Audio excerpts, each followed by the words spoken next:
District, please rise.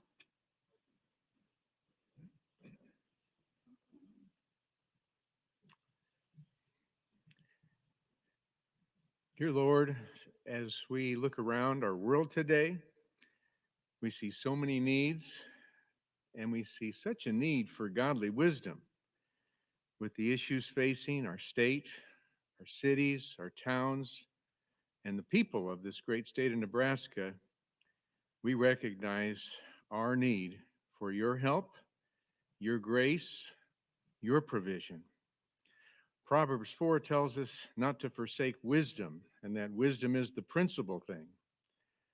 There is natural wisdom, and then there's a wisdom that's from you.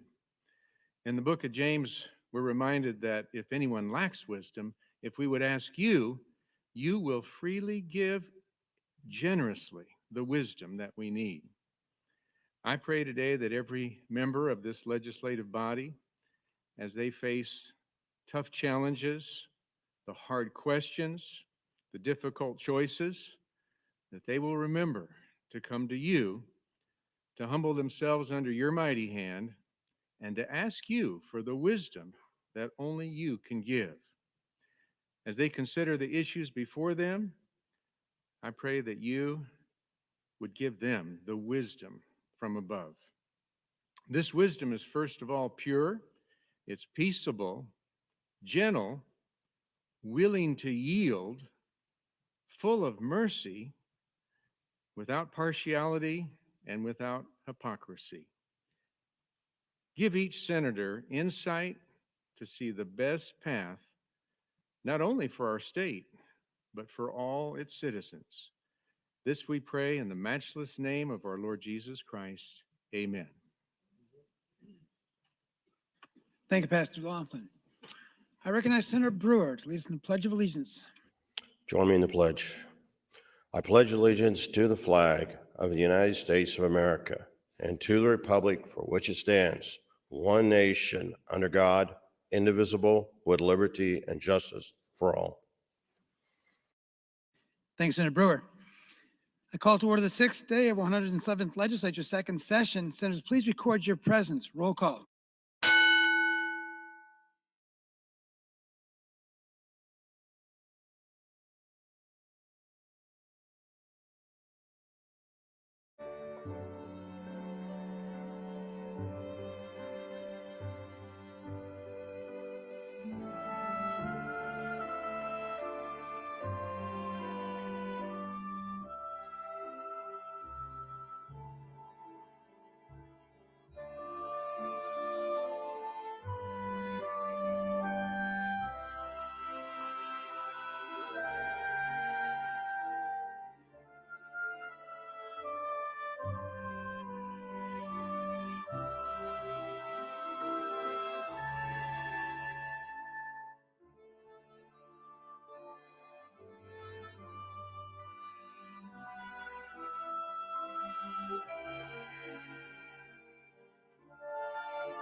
Mr. Clerk, please record.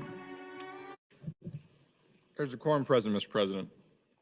Hey, Mr. Clerk, are there any corrections for the journal? No corrections this morning. Thank you, sir. Any messages, reports, or announcements? Just one, Mr. President. Senator Float introduced LR 274. That'll be read and laid over. That's all I have at this time, Mr. President. Thank you, Mr. Clerk. First item on the agenda is introduction of new bills. I don't know if we have anything at this moment to read in, Mr. Clerk. No, sir. Nothing to read in at this time. Moving on to a motion to withdraw. Mr. Clerk. Mr. President, Senator Hunt would move to withdraw LB 835. Senator Hunt, you recognized to speak to your motion. Thank you, Mr. Lieutenant Governor. Good morning, colleagues. I introduced LB 835 to allow Nebraskans to use money in their nest accounts to pay off student debt.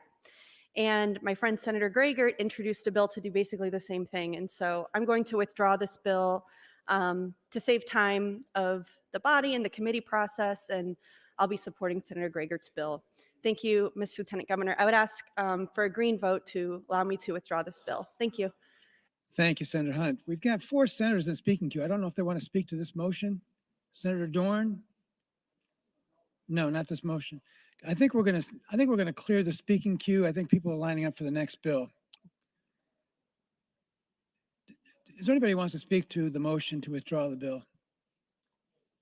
I see none. The question before the body is whether or not to adopt Senator Hunt's motion to withdraw LB 835. Those in favor say aye. Those opposed say vote nay. Let's do a machine vote, please.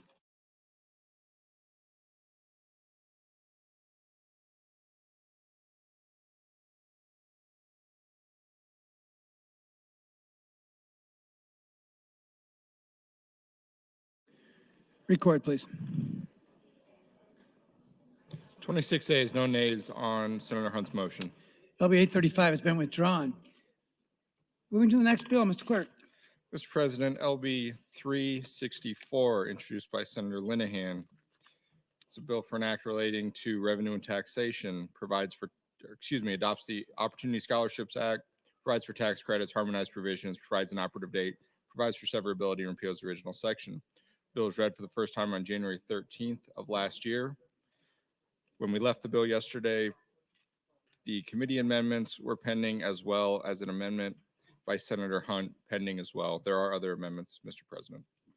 Thank you, Mr. Clerk. If Senator Linehan and Senator Hunt would like to take a few moments just to refresh us on where we left off yesterday.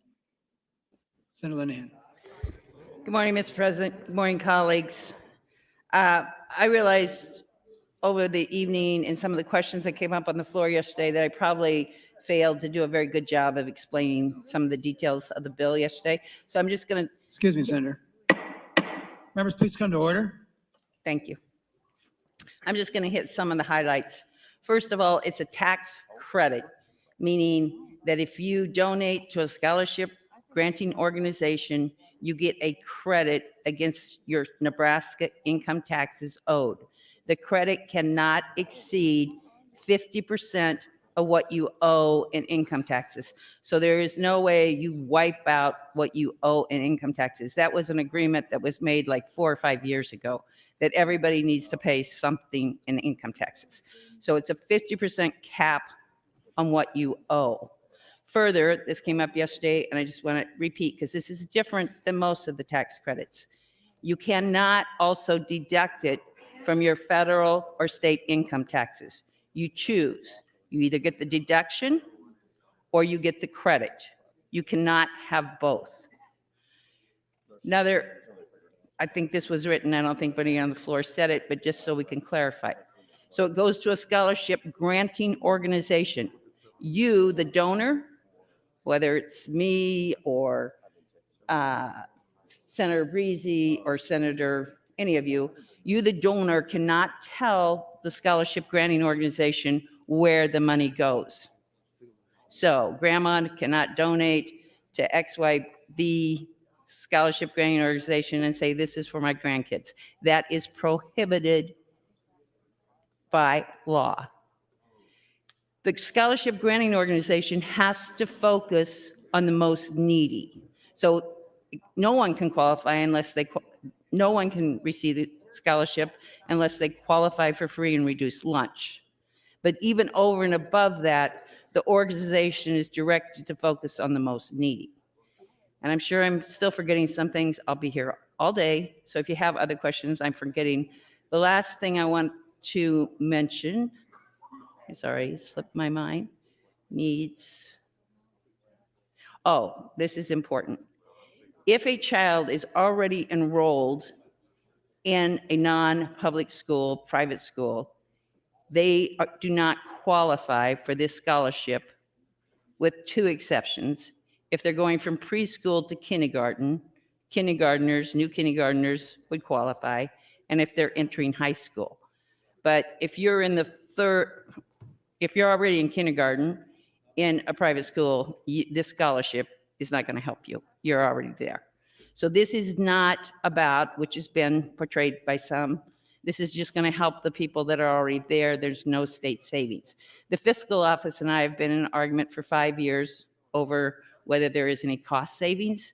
I handed out this morning some studies. You can see on there every state that has this. Every study has shown, except for one, that it saves money. How can it not save money? We, on option students, we all know if you leave Beatrice and go to Lewiston, Senator Dorn and I have talked about this, Lewiston Public Schools receives $10,000. Now, if that student instead decided not to go to Lewiston, but to go to St. Joe's, I think they're still in Beatrice, or Lincoln Christian, or then that would save $10,000. I don't know how fiscal office can say it doesn't save money, and I can go into greater detail about how maybe it would save money on other ways. And then finally, there is nothing in this bill that takes any money away from public schools or the universities or anything else. It's not an appropriation. And I think we can all be proud, since the first year we were here, or at least my class was here, and we were in trouble, we did tinker with the formula in TIOSA. We have not done that for the last 3 years, and I don't think there is any mood in the legislature to tinker with it anymore. So hopefully I remembered all my points. Thank you very much. Thanks, Senator Linehan. Senator Hunt, you're going to be recognized shortly for your amendment, and I think you had a motion coming as well. But if you'd like to give us a brief refresher now, you may do so. Thank you, Ms. Lieutenant Governor. I introduced an amendment to put in a non-discrimination clause, making sure that scholarship granting organizations that benefit from LB 364 cannot discriminate based on race or gender identity or sexual orientation or national origin or disability or any of the other things that we typically see in a non-discrimination clause. You can read that amendment. For LB 364 to be palatable at all, AM 1051 has to be adopted. Even proponents of LB 364 agree that putting a non-discrimination clause in there ensures that any of the scholarship granting organizations that benefit from LB 364 are giving that taxpayer money back to institutions that will not discriminate legally against students in their schools. I actually think that potentially if AM 1051 gets adopted, it would prevent a lot of schools in Nebraska from participating in the program created under LB 364. From visiting different schools, different Christian schools in Omaha, I think that a non-discrimination clause would make them decide to opt out. They would say, no, we would really rather be able to discriminate against LGBTQ kids and their parents and the staff and faculty that we have at our schools rather than take advantage of this benefit. And I hope I'm wrong. I think that would be really sad.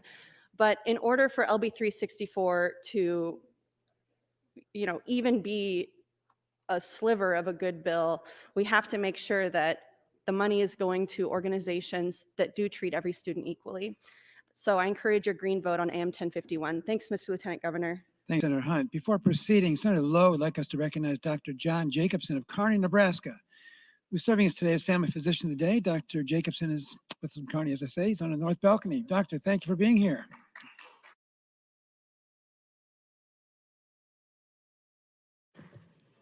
Mr. Clerk. Mr. President, priority motion. Senator Hunt would move to bracket the bill until April 20th, 2022. Senator Hunt, you're recognized to open your bracket motion. Thank you, Mr. Lieutenant Governor. I have a few remarks to make to open the debate this morning, and then I will withdraw this motion and we can continue with regular debate. Before I get into that, to respond to some of the things that Senator Linehan said, no, under LB 364, schools and scholarship granting organizations can't decide what student those funds go to.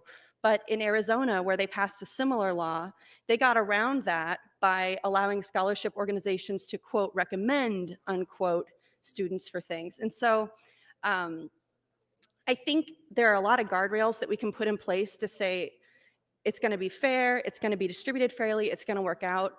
But there's different workarounds, and we know that they exist because we've seen it happen in other states.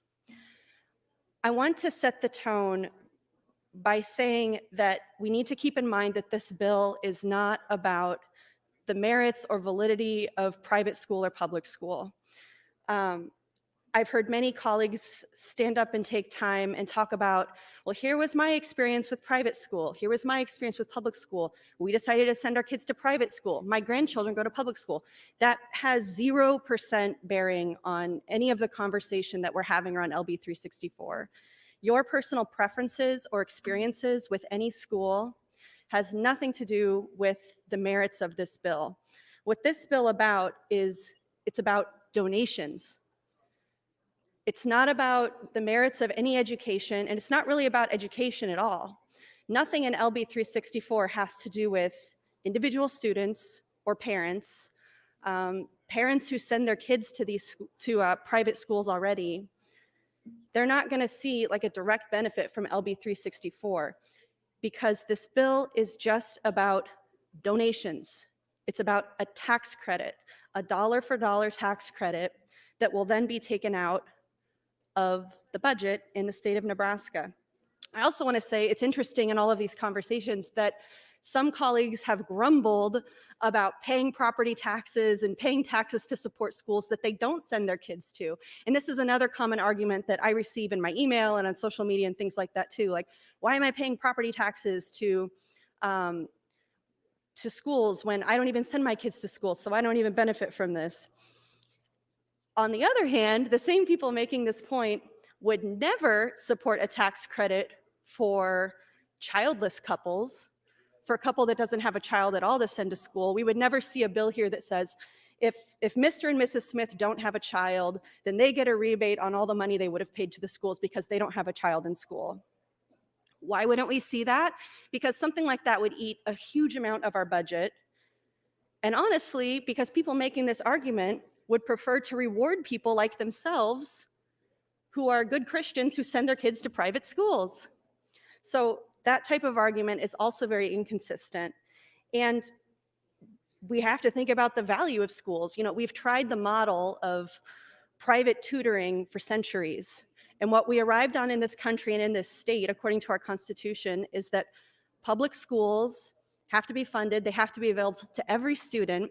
And so why are we going to offer this tax credit, dollar for dollar, to support other schools through scholarship granting organizations that are legally allowed to discriminate? So what we are debating is not the merits of private school or public school or anything. You can think whatever you want about any school. It's about taxpayer funding of a tax credit to wealthy donors.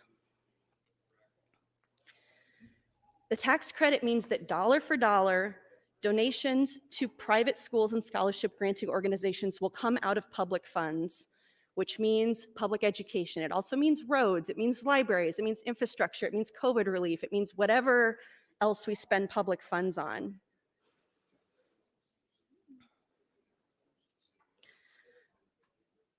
So you have to understand what is a tax credit. If you donate $5,000 to a private school, basically, if LB 364 passes, what you're doing is you're deciding what that $5,000 of taxpayer money is going to be spent on. And what tax credits are supposed to be for is incentivizing the public good. We provide tax credits after extensive debate as a body for things that we generally agree are going to promote the public good. New hospitals, expansions to universities, things like that. Starting new businesses, supporting companies and workers in Nebraska.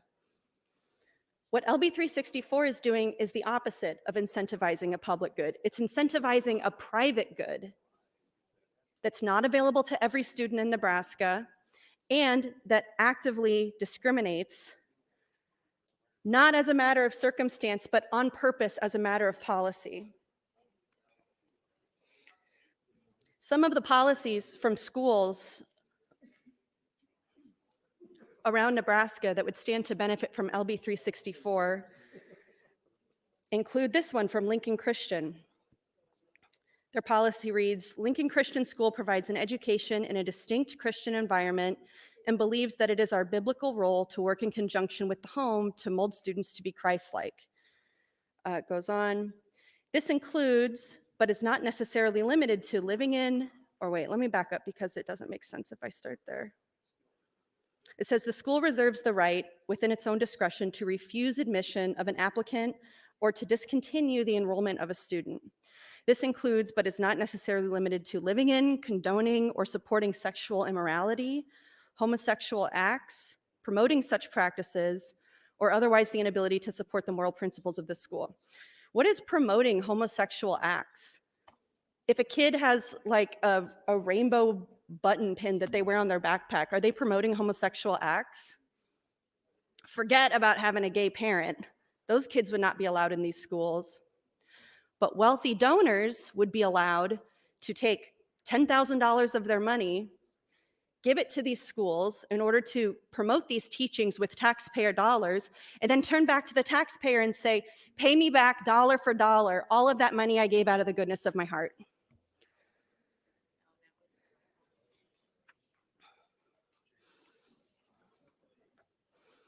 People are already free to donate to private schools with their own money. They already get a tax deduction. It's a great deal. We don't have to change the price and the value of making a donation to a private organization, which is what LB 364 would do. You already get some money back if you give $10,000 to one of these schools that says you can't promote homosexuality. You already get some money back. Oh, but that's not enough. You want the full refund. You say, oh great, I'm gonna donate to poor kids, but I'm not gonna donate to poor kids unless you take the money dollar for dollar out of taxpayer money and give it back to me. So guess what that sounds like? It sounds like you don't actually care about poor kids at all. There are many problems with our education system. We spend extensive time in this body debating them, introducing bills to find solutions for them, electing people who have plans to change the system for the better to serve everybody, including people who promote homosexuality, because they exist.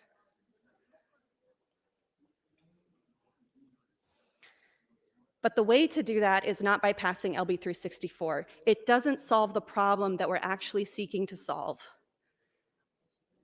It gives people more money for giving a donation who are probably already going to give anyway. It's not going to incentivize, middle income people to donate to schools because all of the $5 million of tax credits that are allowed under LB 364 are going to be given away by January 1st. Wealthy people who already know how the system works, who pay people lots of money to understand the tax structure and the tax code that we have in this country and our state, 1 minute. they're going to know that on January 1st, if they give the maximum amount that they can give to take that half off of their income tax, what they owe, they're going to do that right away. And to say that, oh, well, wealthy people are going to get tax credits anyway, like that's really throwing in the towel. So we make it easier for them to get tax credits? They're going to get them anyway, so we just make it easier for them to get a dollar for dollar, give me my money back because I did a good deed? We got the grip. We've got a ton of bills going through the Education Committee, through Revenue, that will help students, that will help children, that will help low-income people. And there are a lot of them I don't see you guys supporting on the regular. So I encourage you to vote for AM 1051. We need to have a non-discrimination clause for this bill to work at all. And with that, I withdraw my motion. Thank you, Mr. Lieutenant Governor. The Nebraska motion's been withdrawn. Thank you, Senator Hunt. Turning now to the speaking queue, Senator Pauls. Thank you, Mr. President, members of the body. I just have a couple what I call little cleanup things from yesterday that I'd like to help me clarify. And then a little later on, I intend to talk about schools that need improvement through the state of Nebraska. Yesterday, I was hearing some people saying, and in fact, I was there when a group from Q's came in front of the Revenue Committee, and they presented one heck of an argument. They were dynamic. I was impressed. The only thing I had over the rest of the people sitting around that who are listening is I would hear that almost every day as a school principal for the past 30-some years. There are so many dynamic kids that could perform better than I on the floor. They have that ability. And those students that were presented the program to us were outstanding. But I'm telling you, I could find that throughout my career. So that wasn't an exception. That's what I would expect. In fact, another thing that I'm impressed with is when homeschool kids come and talk to me, I'm impressed how well they present themselves. Unbelievable. So to me, it's not necessarily all because of a good school. It's because of their environment. That has an awful lot to do with it. Another thing I want to talk about is the free and reduced lunch that we had talked about. That's a qualification. And I'm looking at what Senator Friesen handed out last year of all of the districts in the state of Nebraska, the amount of free and reduced lunches provided. It's amazing. Take a look at your district. Every district is hurting. Most of the districts are almost a third who get free and reduced lunch. A few of them do not. And to be honest with you, if you live in the Bellevue area, you're fortunate because you only run around 25%, or Gretna area. But the other areas, it goes up. Some of these are scary. Take a look at that. We need to think about that when we do other legislation. And I want to thank Friesen because you did make me a little bit smarter last year, and to let you know I did keep it. Also, the question was, and I had this yesterday, but I could not get on the mic, about the Q's, the schools that presented a program. Their pamphlet is fantastic. Good things happen. Cannot be critical of them. There are 3 schools involved: Sacred Heart Elementary, 157, class size 16. All Saints Elementary, 164, class size 14. Holy Name Elementary, 369, class size 16. I dare say any public school, if you have class sizes like that, you should be performing as well as these schools are. Class size does matter to a certain extent. Research will show you that there is a level that it sort of falls off. But these are ideal levels. And we may have some schools out there in the public schools, some classes that have these class sizes. In some of the smaller communities, that would be. So I would demand more things from those schools. Fewer people, it's easier to handle. In fact, to be honest with you, you could put all of these schools together. Well, I mean, basically, in some of my schools, this school would represent 1 grade level. 1 minute. Thank you. So I will not talk any more about that. But now here's the next thing I need to talk about. This is too small of a thing. We're talking about 5-10 million. I read from the chamber, they're complimenting Mike Flood on his project that he's doing for this ARPA fund. They're complimenting John Arch for how he's coming up with Coulterman and Wishart. Because they have big ideas, And then I find out that Senator Wayne and McKinney have a great idea for North Omaha. That's what you have to do. It cannot be a school. It's got to be the area. North Omaha needs this help. You're not going to make much or many changes, maybe a handful of kids, unless you change the environment they live in. So I would suggest, I don't know what this is going to look like, but I suggest we ought to think about putting money That's kind, there. Senator. Thank you, Senator Pauls. Thank you. Senator Groney, you recognized. Thank you, Mr. President. Let me back this up a little bit.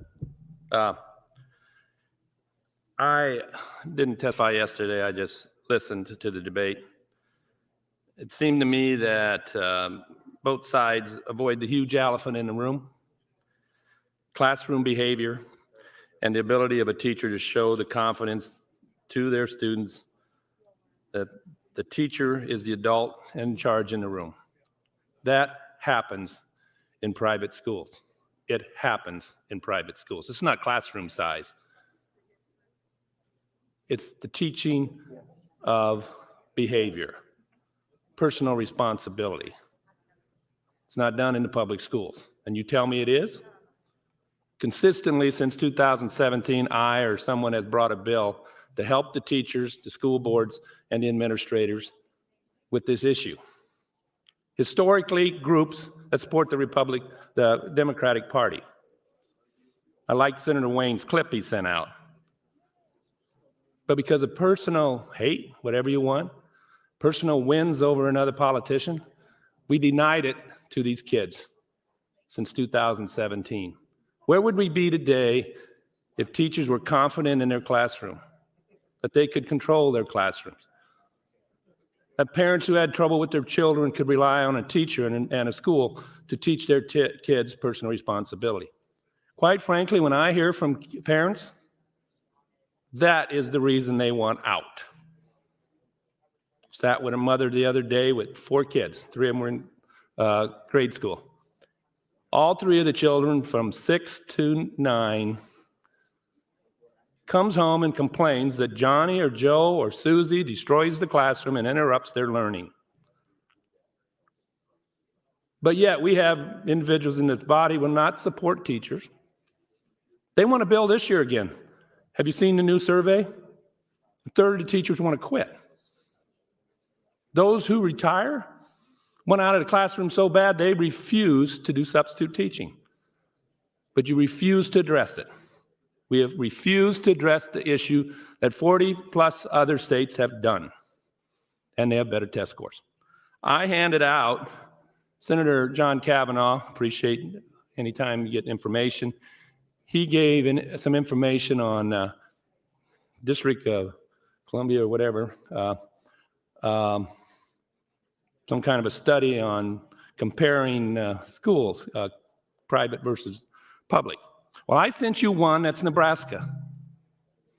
Nebraska showing the ACT score difference between public and private schools.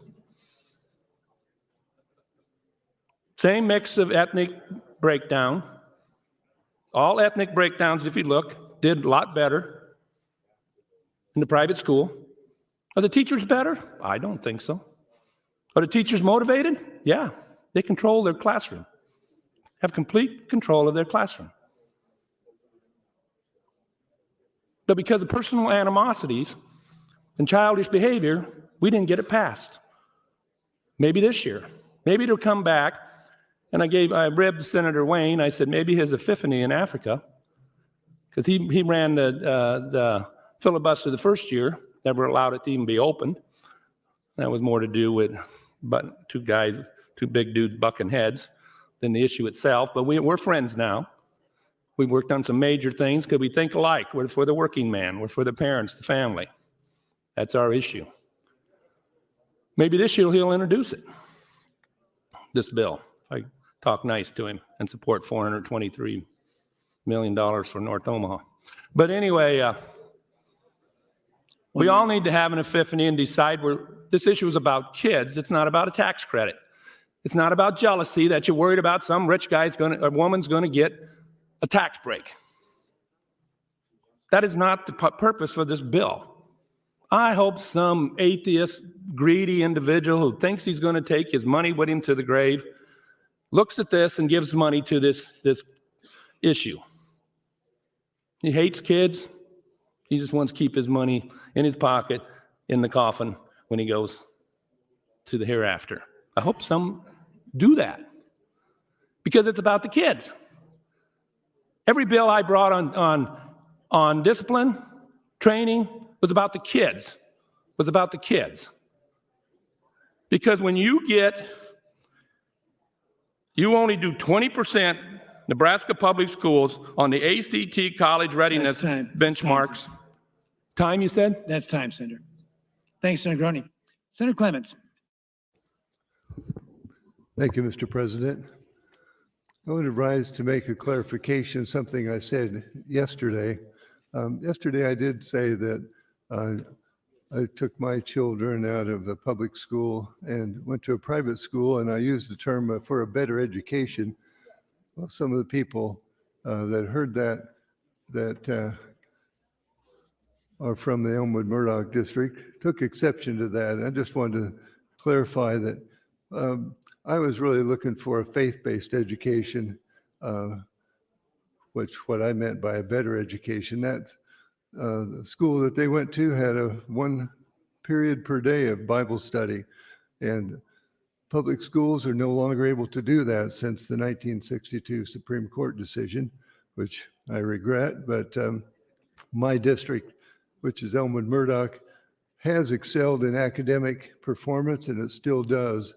And I've got grandsons there now, and they've received state and national awards in my district. And I just thank them for their hard work. They've worked hard to do well, and they've taught my grandkids well. I wanted to switch over then to the issue of the money, the $5 million of tax credits, and how it compares to what the public schools are receiving. The state aid is $1 billion a year to public schools, and property taxes to public schools are about $2 billion a year.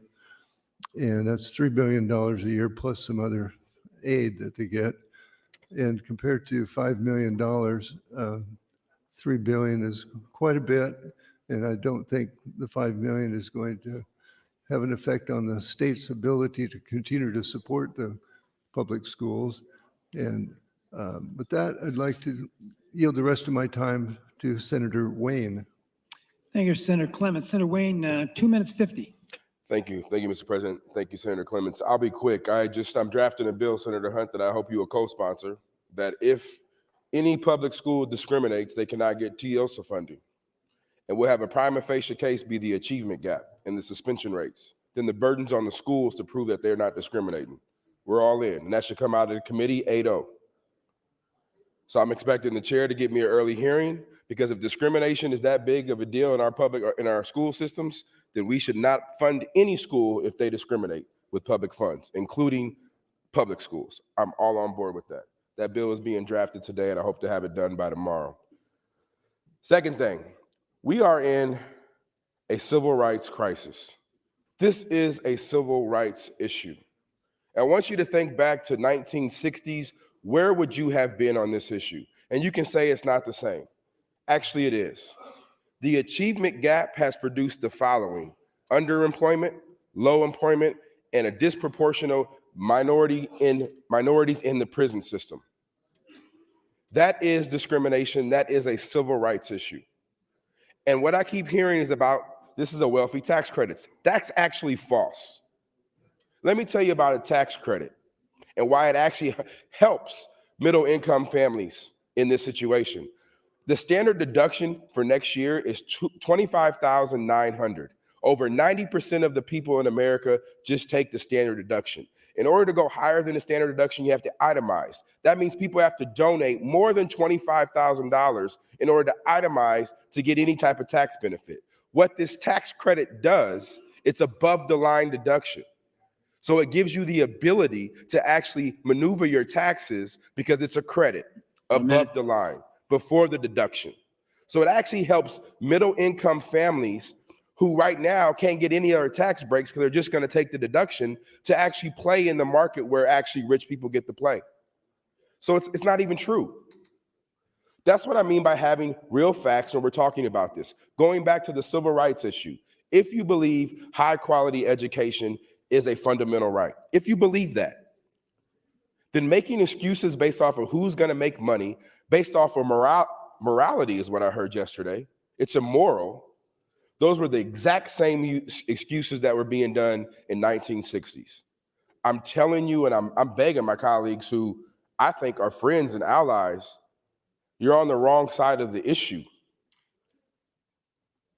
People want access. We had a special committee on St. Francis because of their outcomes. We wanted to terminate their contract and provide a different service provider. That's time, Senator. Thank you, Mr. Thanks, President. Senator Wayne. Senator Geist. Yes, thank you, Mr. President. And I actually 100% agree with Senator Wayne. And I've even said so to my colleagues in the past, that I also believe this is a civil rights issue. Good education is what allows people to pull themselves up into the American dream and become better than how they started. And I agree that good opportunity, good schools, public, private, parochial, all around, that's what every community deserves and what every citizen of our state deserves. And this is one way to start giving that opportunity to everyone. And I will yield the rest of my time to Senator Groney. He had some additional explanation he wanted to do on his handout. Thanks, Senator Geist. Senator Groney, 4 minutes. Thank you. If you look at that, my handout, Nebraska Public Schools, a 20% rate on the ACT College Readiness Benchmarks percent of student meeting all four. Do you really support the way we run public schools today? Is it a religion that we march and we don't examine what's going on? Senator Hunt said we need to put more money into written assistance. We need to put more money into early free meals. We need to put more money into workforce housing. Come on. You teach a person how to fish and they will fish. I read that somewhere. You give them a fish and they'll be back the next day for a fish. I would rather help them get a 47% like the Omaha Archdiocese, 45%, that they have the ability, their future is not hit a brick wall when they get out of high school. They're done. When you get a 20%, you're done. You're working in menial labor. If you were taught personal responsibility, that you get up in the morning, you show up for class, you care about your neighbor. Senator Hunt, Christ-like? All religions, major religions, look at Christ. Those of us who are Christian as a God, all of them look at him as a prophet, except the pagans. They all respect his teachings in any form. So to be Christ-like is not something I am ashamed to say or to seek or to ask children to seek. Read about him. He was a pretty good guy. Well-spoken, educated. Anyway, I asked the school administrator of a private school, what's the difference between your discipline? Here's what he said. Generally speaking, non-public schools provide a higher degree of structure, rigor, and discipline. This is also why in the first year a public school kid comes to our schools, he struggles, he bucks or struggles with being held to a higher standard. That, Senator John Kavanaugh, might explain your first year test scores, that they don't improve. They're learning how to be humans, how to be good citizens that first year. They're in boot camp. Whether it's uniforms, dress codes, or teachers' expectations, our schools do not experience the level or types of disruptions as public schools. Furthermore, since parents have a skin in the game, there is a stronger motivation for kids not to ruin what is a privilege to them. They're taught that what they have is a privilege. Education in the United States of America is a privilege. It's not an expectation, it's a privilege. 1 minute. Basically, our schools are open to anybody but may not be for everybody. That's okay. That's the point of school choice. Find your fit. Our schools have various approaches, demerit systems, Boys Town disciplinary models, etc. It is shaped locally and by and for the community it serves. Public schools can't do that. A teacher can't do that. They're afraid to get fired, sued. Examine yourself. Are you for the children or are you for the system? The public school establishment. Who do you represent in this body? I represent the parents and the children. Thank you. Thanks, Senator Droney. Senator Hunt. Thank you, Mr. Lieutenant Governor. I've got no problem with being Christ-like. It was Christ who said that it was easier for a wealthy man to pass through an eye of a needle than to get into heaven. And if Jesus Christ is who he says he is from the writings in the Bible, then I think he and I would have gotten along really well. We got to be realistic about this. The idea that this tax credit is going to be accessed by middle-income Nebraskans and that this is going to give them an opportunity to play in the same space as wealthy people isn't realistic. It's not realistic. The whole tax credit, the whole $5 million cap of the tax credit is going to be gone by noon on January 1st every year because there's wealthy corporations and people that pay other wealthy people to do their taxes for them, and all of the value of that credit's going to get eaten up on day one. So there's not going to be any middle income people going, oh, look, honey, if we donate $10,000 to this school in our neighborhood, we'll get $10,000 back on our taxes. There's no middle income person that thinks that way. That's not where the investment's going to be made. And furthermore, unless they're paying someone a lot of money to understand the tax code, or unless they're like paying super close attention to the legislature for some reason, which certainly people do, but I don't think the majority of people are going to understand the intricacies of LB 364 if it passes. They're not going to be there with their finger on the button at 8 a.m. on January 1st to get that tax credit.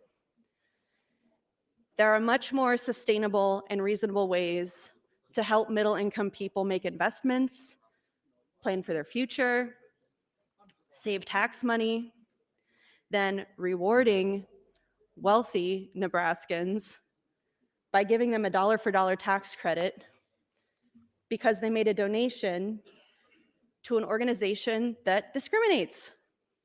And yes, I will sign on to any bill that says we're not going to discriminate. If we say it can't happen in private schools, that sounds great. Most public schools already have a non-discrimination clause. A lot of private schools do too. In my district, Brownell Talbot is the only private school that I could find in Nebraska that explicitly said they don't discriminate against people based on their gender identity or sexual orientation. Just one.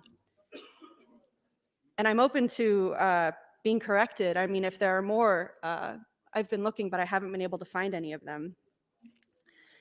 There's nothing wrong with private schools having their own policies. There's nothing wrong with wanting to send your children to a school that affirms your religious beliefs. That's not what LB 364 is about, and that's not what the basis of my opposition is about. My opposition is saying you cannot incentivize the giving to these discriminatory organizations with a dollar-for-dollar tax credit.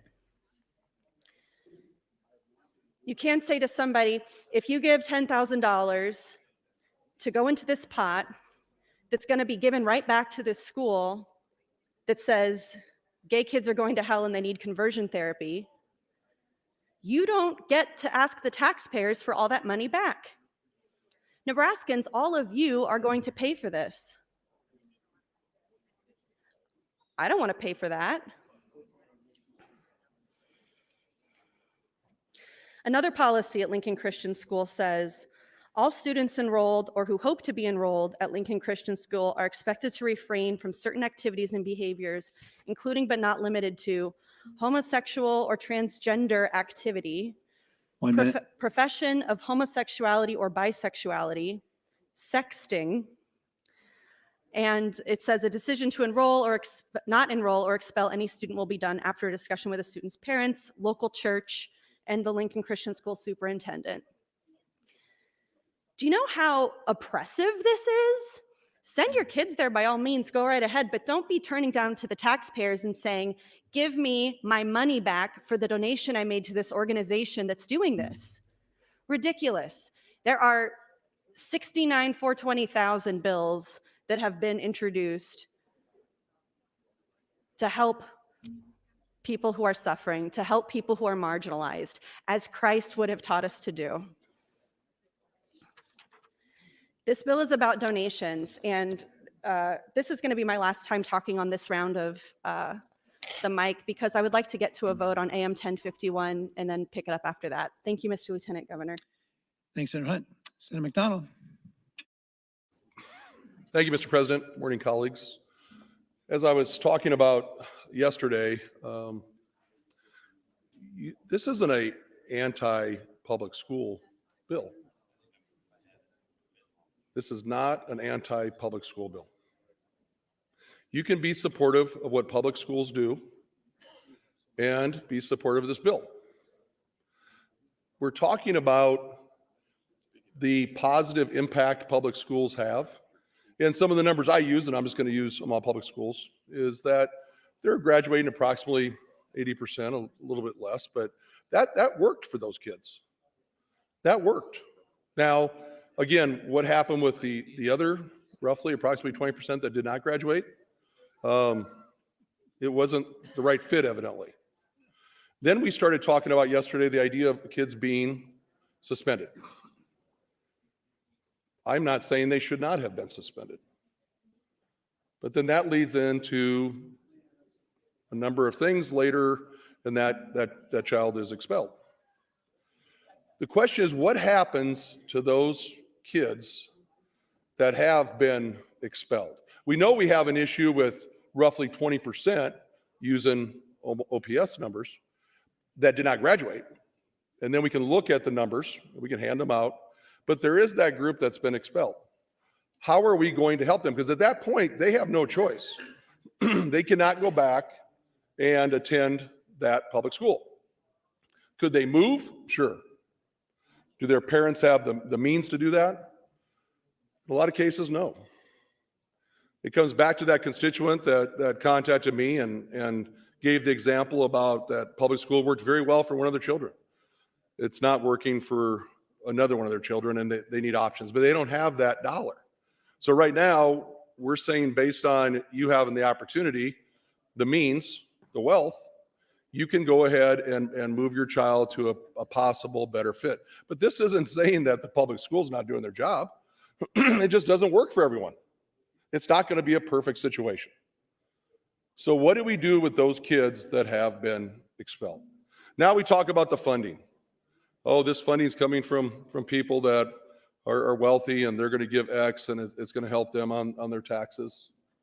Well, if we talk about funding, and I wouldn't be supportive of LB 364 if it took a dime from any kind of public education. If it took a dime, I'd be opposed to 364 if it took one dime from public schools. It does not. It does not. But if there's an issue based on the funding, that based on people that would make that donation, well, then let's talk about the general fund. Let's talk about the general fund and not about the funding source. Because if we agree that the kids need help, that there's certain kids that are going to need to go to another school and their parents don't have that opportunity because financially they can't afford it, then let's look at another funding source. I know every one of us wants to make sure that we're doing everything we can for kids to get the best possible education. For them to get the best possible education, therefore have that best opportunity to be the best version of themselves. But we know there's statistics. If we don't get those kids the education and get them through high school, the odds of them being successful go drastically down. And the idea of us dealing with some of those kids eventually when they're adults in the judicial system is extremely high.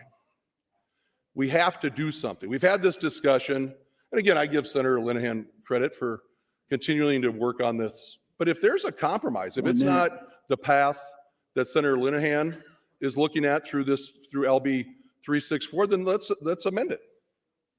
Let's amend it based on the idea. And if we just want to talk about kids that have been expelled and their parents don't have that opportunity to send them somewhere else because they're definitely not going back to that public school, then let's deal with those kids to begin with. Let's try to help that group of kids. Thank you, Mr. President. Thanks, Senator McDonald. Senator DeBoer. Thank you, Mr. President. Good morning, colleagues.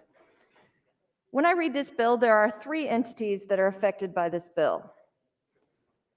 There's the donors, there's our state general funds, and there's the scholarship granting entities. The word parents comes up, I think, when they're talking about qualification for scholarships later. But the 3 main entities involved in this bill are the donors, our state general funds, and the scholarship granting entities. Senator Hunt said that on noon on January 1st, or whatever the trigger date is for this bill, that the scholarship will be gone. I disagree with Senator Hunt. 12 a.m. and 1 second, depending on internet connection speeds, this whole entire credit will be gone. Why? Because if anyone has any sense that has a lot of money, they hire a good financial planner. If a financial planner has any sense, they know that this scholarship tax credit is 100% one-for-one tax credit, and they can get it for their client. Hopefully they have a fast internet. They push send on the button as soon as it's possible. So by noon, I think it's well gone.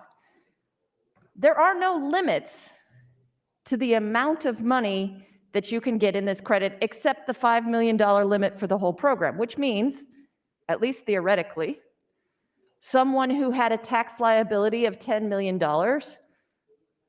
could get the entire amount. They get the $5 million amount. Senator McDonald said, maybe we should change things. Why don't we have a $5,000 cap, a $3,000 cap?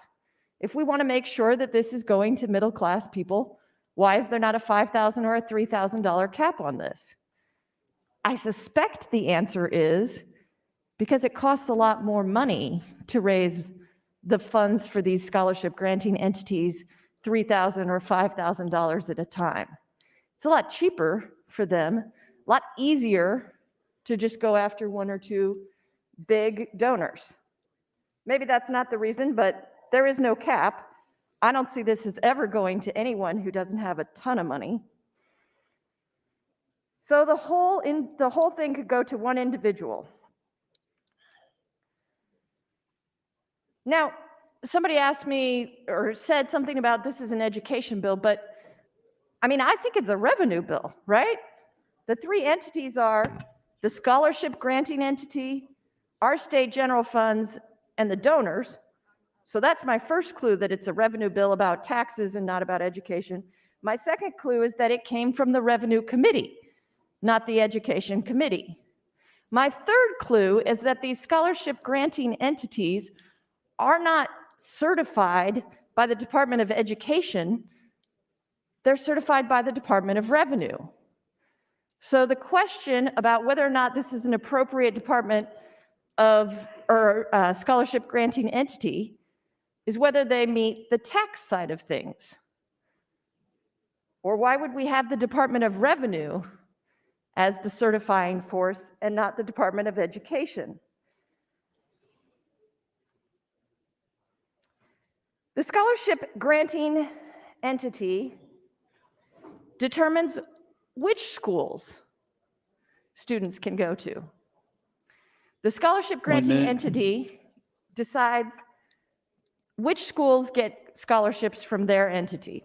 They can give 1 scholarship to 1 child for 1 school, and then 555 scholarships to another school, and they'll meet the minimum requirements, which I appreciate that are in here, but are easy to get around, which is that they must give to at least 2 different schools. Maybe that's been changed, and I'm sure I'll get corrected if that's true.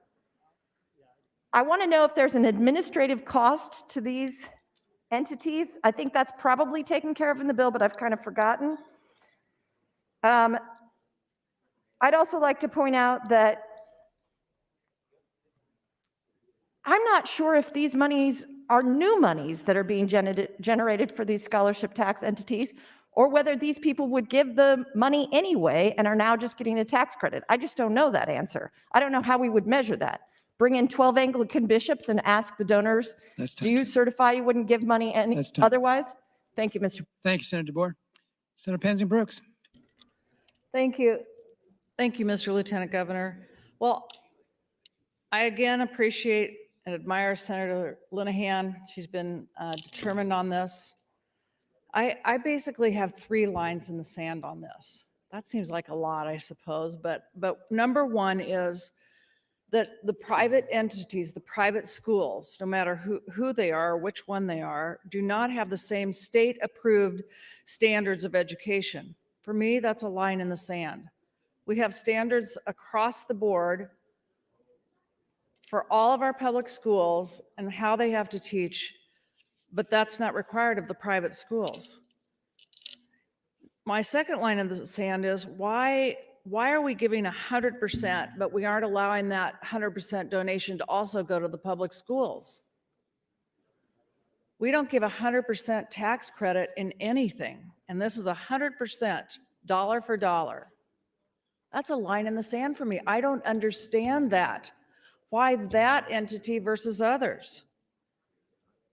And number 3, the other line in the sand, and probably the most heartfelt one as a mother, is the discrimination that is not only allowed, but it is mission driven within the statements of many of the schools.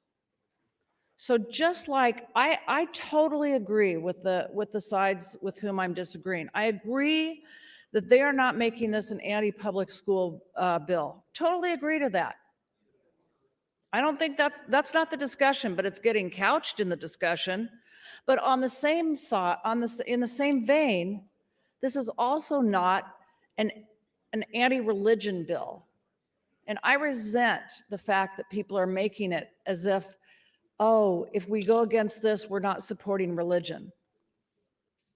I have a strong faith. It happens to be a strong Christian faith. But for me, the starting point is exactly what Senator Wayne has described.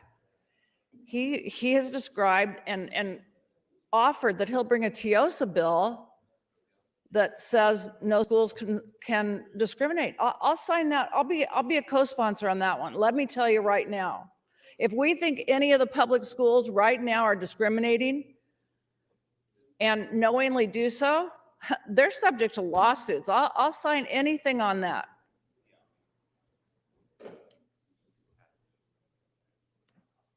But I am not convinced that kids of color in these situations, in these private schools, are going to be treated any more equally than my son or those who are LGBTQ. I'm not convinced at all. Senator Hunt described that discrimination exists and read it straight out of the mission statements of a couple of the schools. The state is not wealthy enough to pay 100% for every choice that a parent may have. I am totally about parent choice. I'm 100% behind it, and I think that parents should go to the schools and pitch their claim and say, we need support from the private schools to get us in here. We're having troubles, but they also need to talk to the public schools. If the public schools aren't acting appropriately, I had a daughter who was discriminated against and bullied. Excuse me, not discriminated against, she was bullied. And at that point, I went into the principal and said, this is inappropriate. What can we do? What will you do? But this is not about religion. 1 minute. I think that if there were Muslim schools that we were talking about, I think many of you would feel differently about this. Again, you're not making it about religion. We're not making it about religion. So right now, Senator, do you still want time? Okay. Senator Pauls would like a little time. Sorry. Thank you. Thanks, Mr. Penzenberg. Senator Paul's 40 seconds. Okay. Thank you, President, and thank you, Senator. I just want to react to a handout that Senator Groening gave to all of us, talking about ACT test scores. And it showed really some of these, the public schools should be doing or could be doing better. One thing about it, I can tell some of you haven't been in school for a while because every 11th grader has to take an ACT test. Not every kid wants to take a test. You're automatically up against the wall in a public school because a lot of these kids, hey, I don't care about this. I've been there. I know that. That's time. I'm assuming. That's time. Okay, thank you. Thanks, Senator. Senator Slama.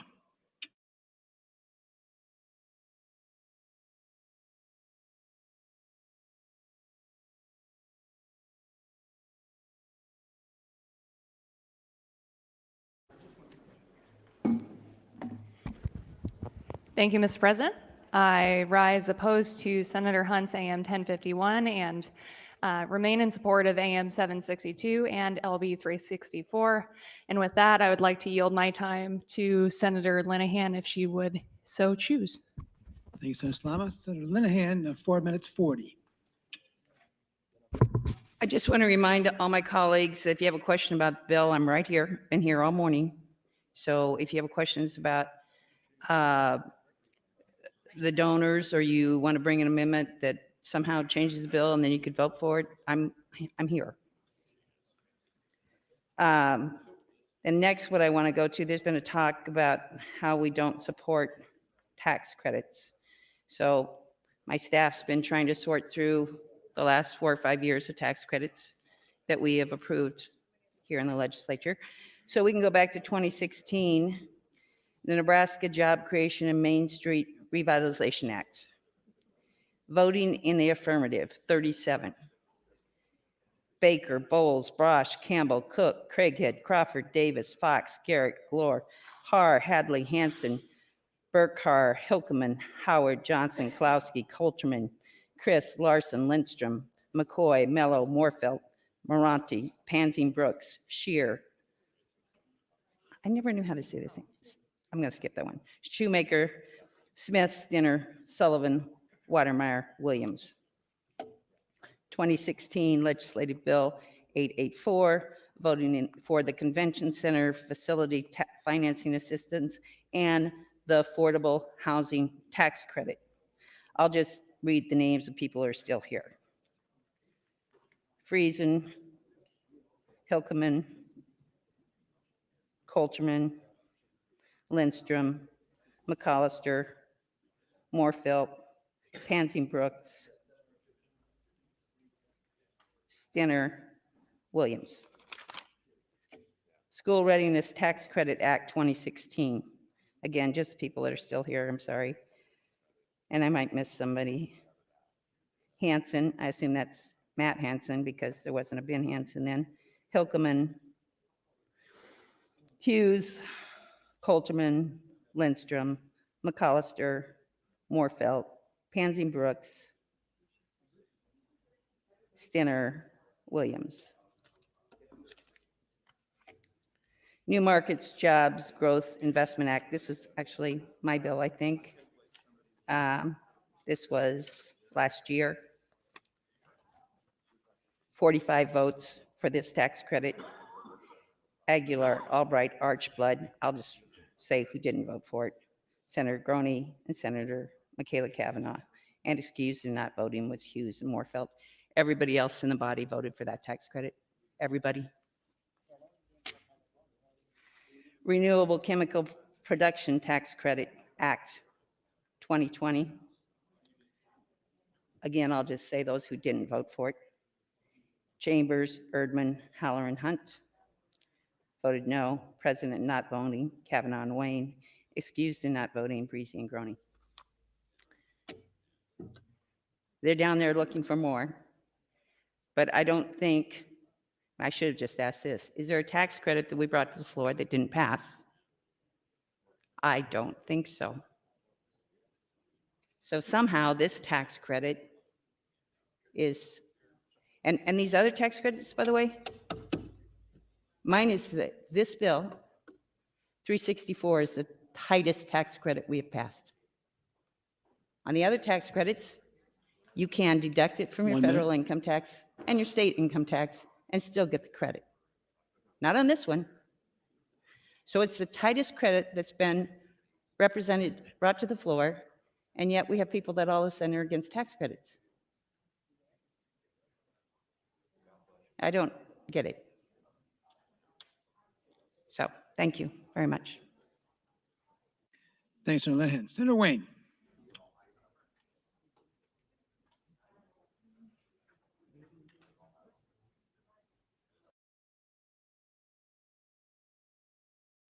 Thank you, Mr. President. Colleagues, I'm not going to speak anymore on this. If you guys want to ask me questions, that's fine. It's a civil rights issue. It's pretty simple to me. If you believe in education as a fundamental right for my community, you should be supporting this bill. And with that, I will yield the rest of my time to Senator McKinney. Senator McKinney, 4 minutes 30. Thank you, Senator Wayne, and thank you, Mr. Lieutenant Governor. So I've been quiet on this topic the whole time. Just I honestly wanted to come in and listen to debate. And last year, I was 50-50 on this issue, honestly. And I voted no, but I was 50-50 on it. And I've just been thinking, like even before this week, and just thinking honestly. And one question I asked myself, because I went to North High, so I'm gonna use a hypothetical. What do I say to a parent that calls my office and says, Senator McKinney, I'm looking to get my kid out of OPS because my kid keeps getting suspended. He doesn't feel safe when he walks home from school, and I'm afraid he's gonna die or end up in prison. And my response is, I don't know how do you answer that question? And that's what we're talking about here. And then we have the disproportionate sentences, the disproportionate suspension rates in OPS, which is greatly high. And then we have a conversation that's yet to come up yet, but it's been going on, behind the scenes about the prisons and prison reforms. There's a lot of people willing to justify voting for a prison, but are saying we shouldn't even provide an opportunity to a kid that might end up in that prison. And that just doesn't sit well with me. And that's just being honest. I would rather provide a kid education than to lend support to a prison that's gonna house that kid, because we have continuously failed kids in North Omaha since my whole life, honestly.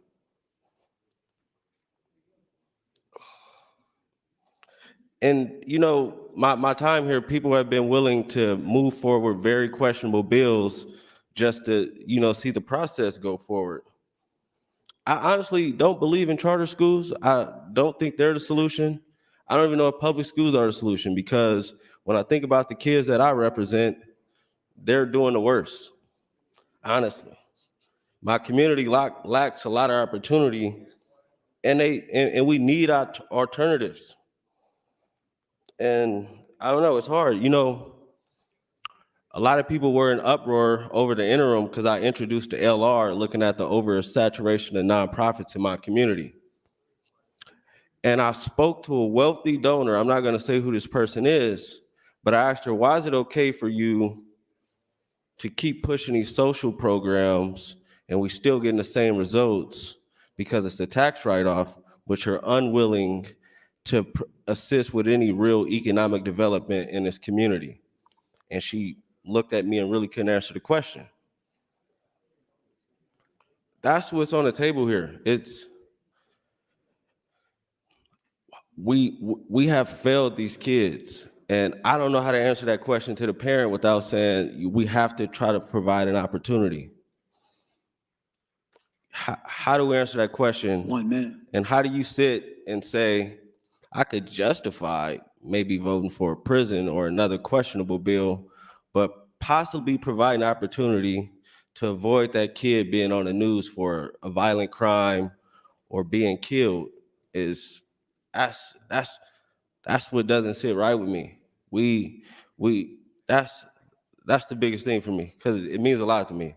And I'm willing to see this go forward.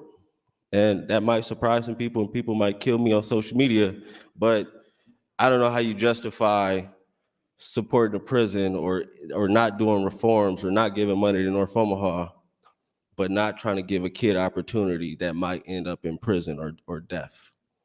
Thank you. Thanks, Senator McKinney. Senator excuse me, we're going to pause the debate just for a moment to get some items read into the record, then we'll get to you, Senator Kavanaugh. Mr. Clerk.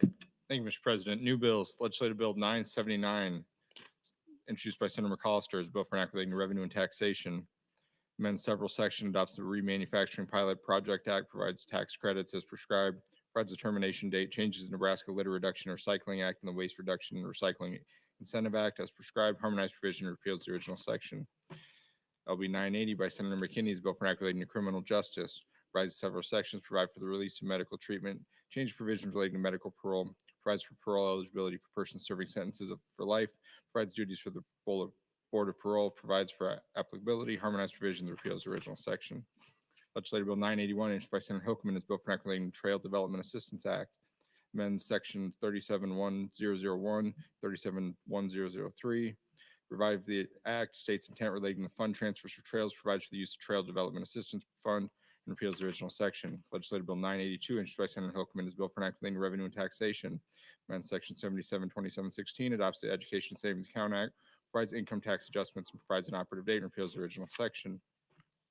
Legislative Bill 983, introduced by Senator Mosher, is a bill for enacting relating to political subdivisions, amends section 131111, 131121, redefines the term, changes review, notice, hearing, designation provisions relating to industrial areas, repeals the original section.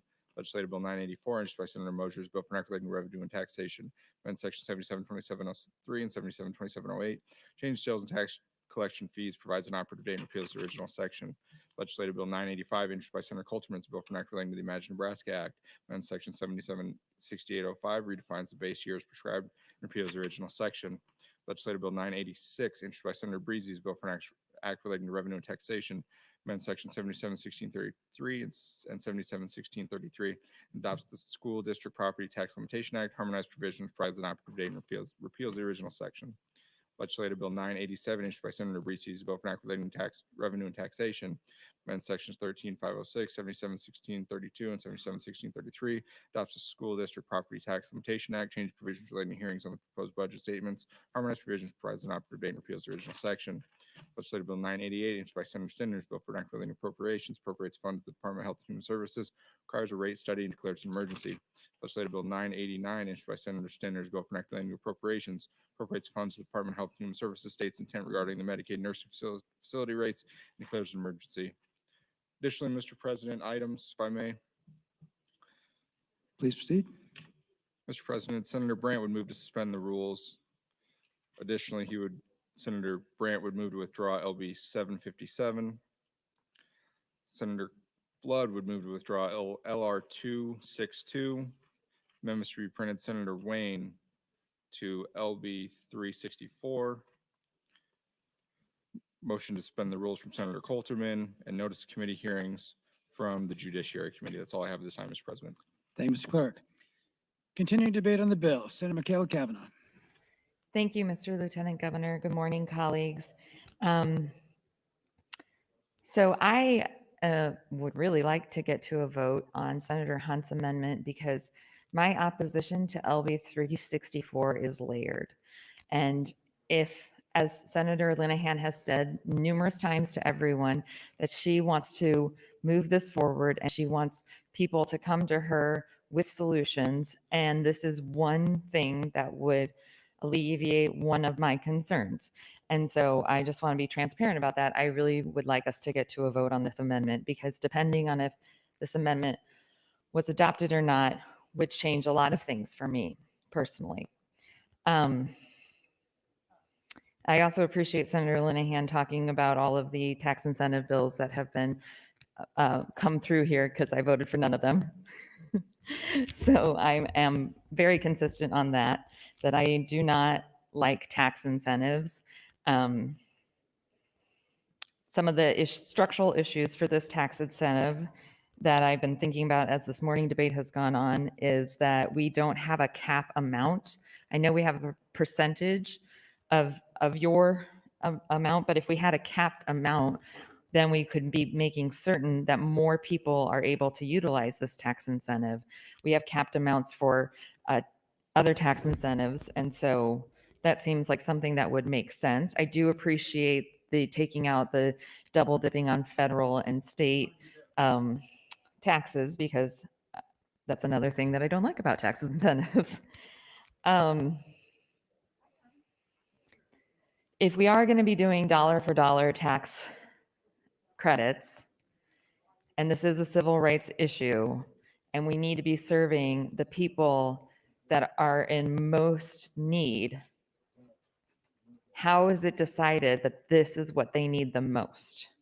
No matter what we do today, children have access to education in Nebraska. But if we want to do a dollar for dollar tax credit, why aren't we doing it for energy assistance, for food, for housing, for transportation?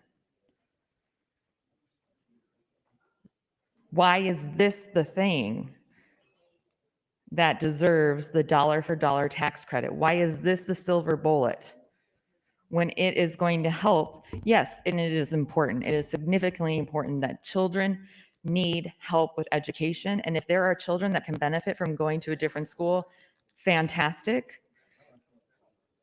But this is a finite number of children, and it is not a large number. But if we were to invest the same amount of money into, say, LIHEAP, every child in both Senator McKinney and Senator Wayne's districts would have access to heat, free of charge. We know that children learn best when they have food in their tummies, when they have clothes on their back and a roof over their head. This doesn't provide any of this. This provides a different education. I would love for everyone to have every option for every type of education possible to suit their needs. But not if we aren't first fully funding public education. And public education, you can tell me about all of its ills, all of its faults, and I can come right back at you with those same ills and those same faults for private education. 1 minute. The only difference is with private education, the government oversight is less and you can discriminate. So that's where I am on this. I hope we will vote on this amendment soon. Thank you. Thank you, Senator Michaela Cavanaugh. Senator Morfeld. Thank you, Mr. President. Colleagues, I rise in support of Senator Hunt's amendment and opposed to the bill and the committee amendment.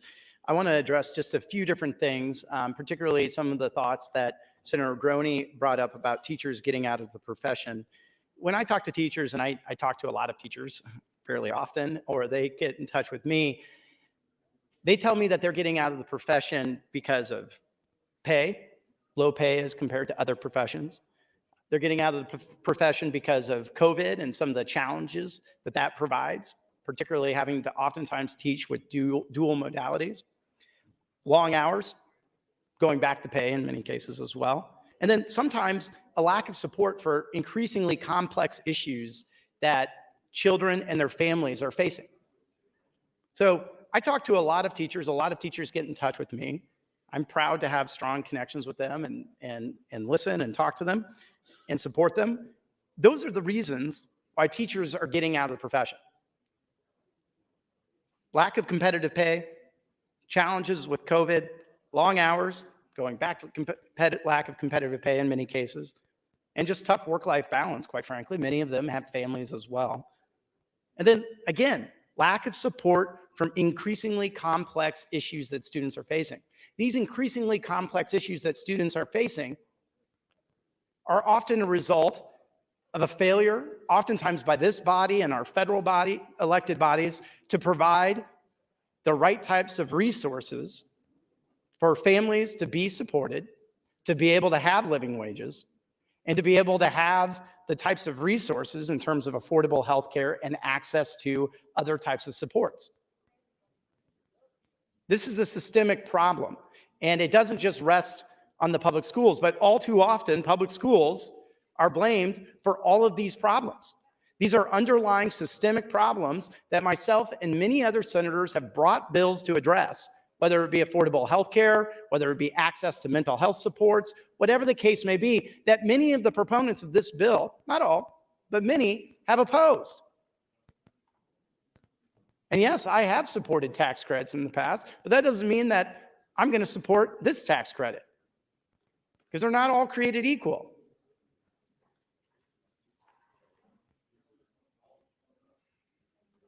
Private schools also get to choose who they serve and who they do not serve.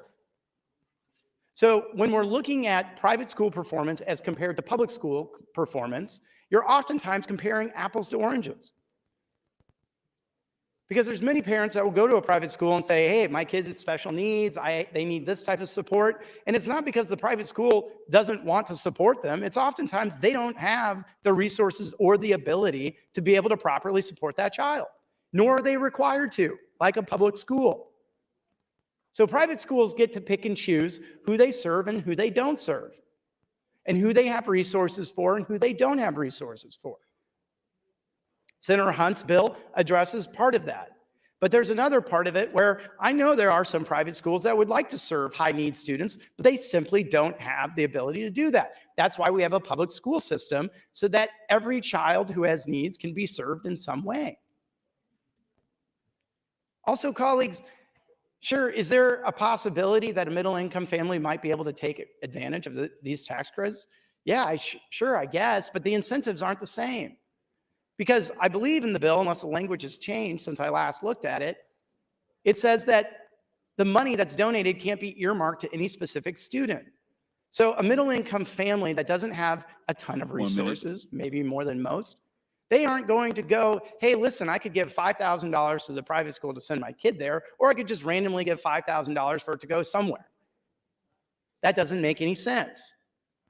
And in terms of Senator Groney's discussion about private school parents have more skin in the game because they're paying, that's kind of nonsense. There's plenty of public school parents out there, the vast majority of them, that feel just as invested in their kids' education as the person who's able to afford or chooses to pay for their kids' education. And by the way, they're also paying for it. They're paying for it through their tax dollars.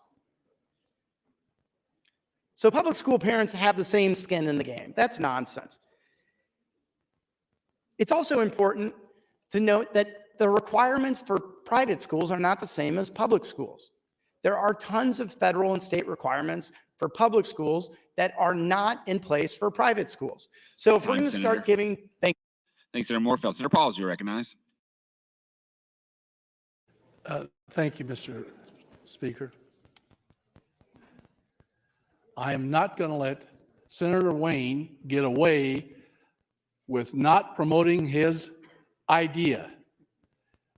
The way we're going to change North Omaha is not by sending a few individuals to a different school. We got to make massive changes. So Senator Wayne, I am challenging you to get that thing through and hold us accountable. If we're so concerned about children, we ought to be concerned about the community. This just gives you an example where some of you may not have to deal with. On the city council, the public schools would lease police from us, from the city of Omaha, to patrol their schools, resource officers. Every public school in high school had a police officer. And I looked at and it was not cheap because we paid everything for them, the public schools. Then I looked at the Catholic schools. They have none. So I had my staff call and said, well, why don't you have it? And because it makes you wonder a little bit, what's going on here? Are these kids the same sort of type of kid? Well, they didn't have the money to spend for it. So that does tell you a little bit. But if the public schools need police officers in the high schools and the middle schools, they're dealing with something that's not what I called most of us when we went to school, we didn't have to deal with. But you guys are setting me up for what I think we need to be doing. We need to be looking at the schools that need improvement. There are 116 across the state of Nebraska. 116. 38 of them happen to be in Omaha. The rest are throughout the state of Nebraska. We know that they need improvement because we test them by the state, by something we set up a number of years ago, AQuest. We know where they are on the surveys, parent participation, excuse me, on that ability to spell that or spread that word all around. Reading, math, all those things. We have it. It's already here. We have identified the schools. Now, I'm holding in my hands one of the schools that went through this process. Remember the 116. They can only do 3 a year because of the money. I'm proposing that we supply money and group the schools in clusters. I've already talked to the Department of Education about it. They don't have the personnel. We need to have somebody who would be over several communities, who would understand, they look at the data,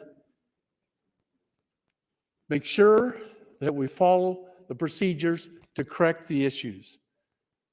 You would be surprised if you have somebody over there double checking the information that's already provided, evaluating it. I would dare say that we would see improvement over those 116 schools.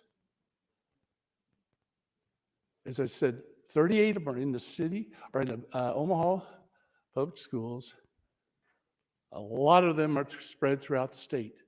I will not read them, but most of you take a look at it, you'll find you probably have 2 or 3 maybe in your district. Think about it. We hire some people to take over the cluster, examine all the schools, hold them accountable. It'd only be for a year or 2, because then the schools would understand what they need to do, report back to the state. 1 minute. Thank you. Everything is there. We have the information. The schools have had to send that in. But it's like a lot of things, it sits on the file because they can only look at 3 schools a year.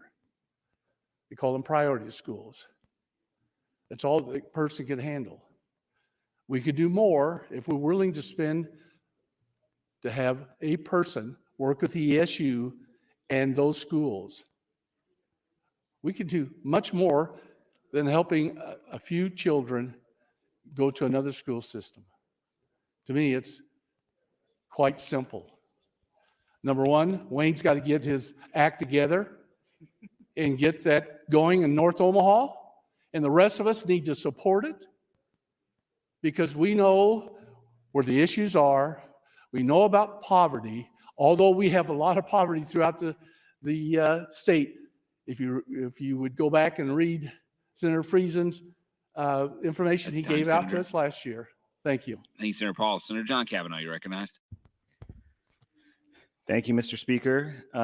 Well, colleagues, I guess I've been remiss in not mentioning my previous times on the mic that I rise in support of AM 1051. Obviously, I join Senator Hunt and others in believing that we shouldn't discriminate in our institutions, especially in institutions that are receiving public funds.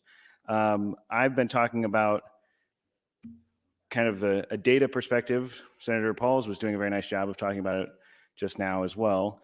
And Senator Groney did circulate that showing ACT scores, and I think Senator Pauls addressed the fact that there's mandatory ACT testing. There's also, I think, some other programs that affect those outcomes, and that was kind of what I was thinking about. I was reading this, and yesterday afternoon, the close, Senator Linehan directed me to some further studies about how these programs have worked particularly in Florida.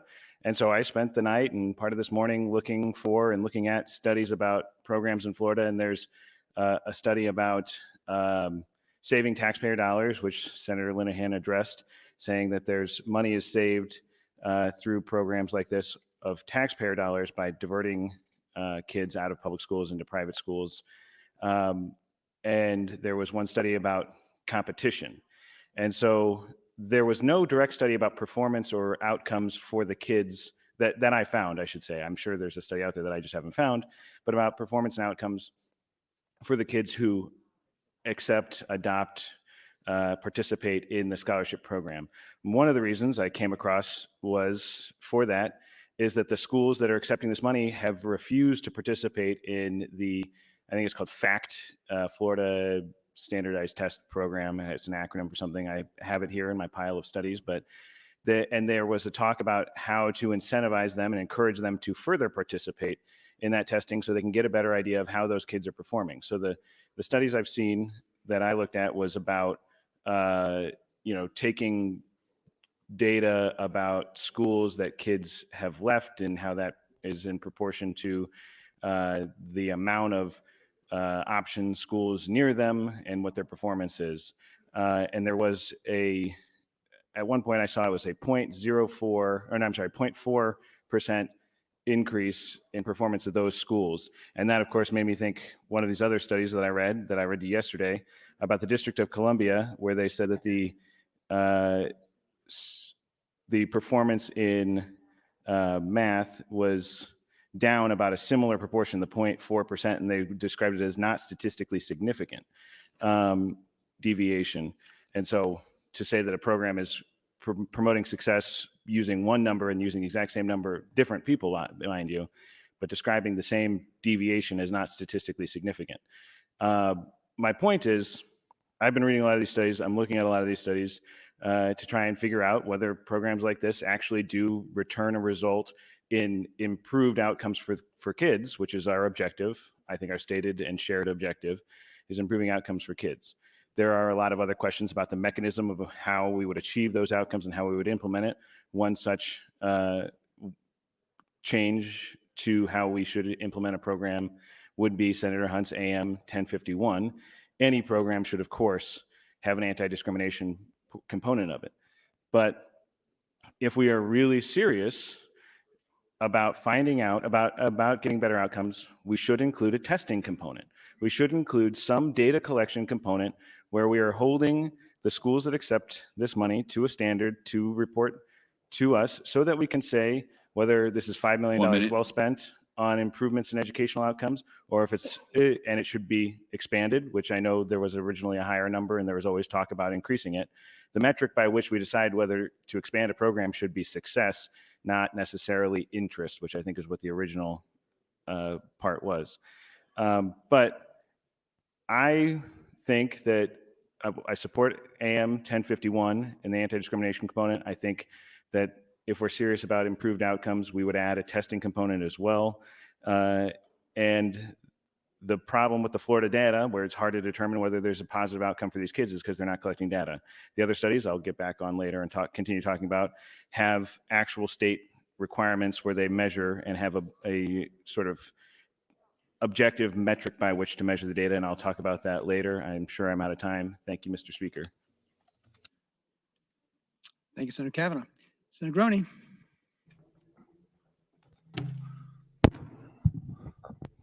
Thank you, Mr. President. A little give and take and debate here.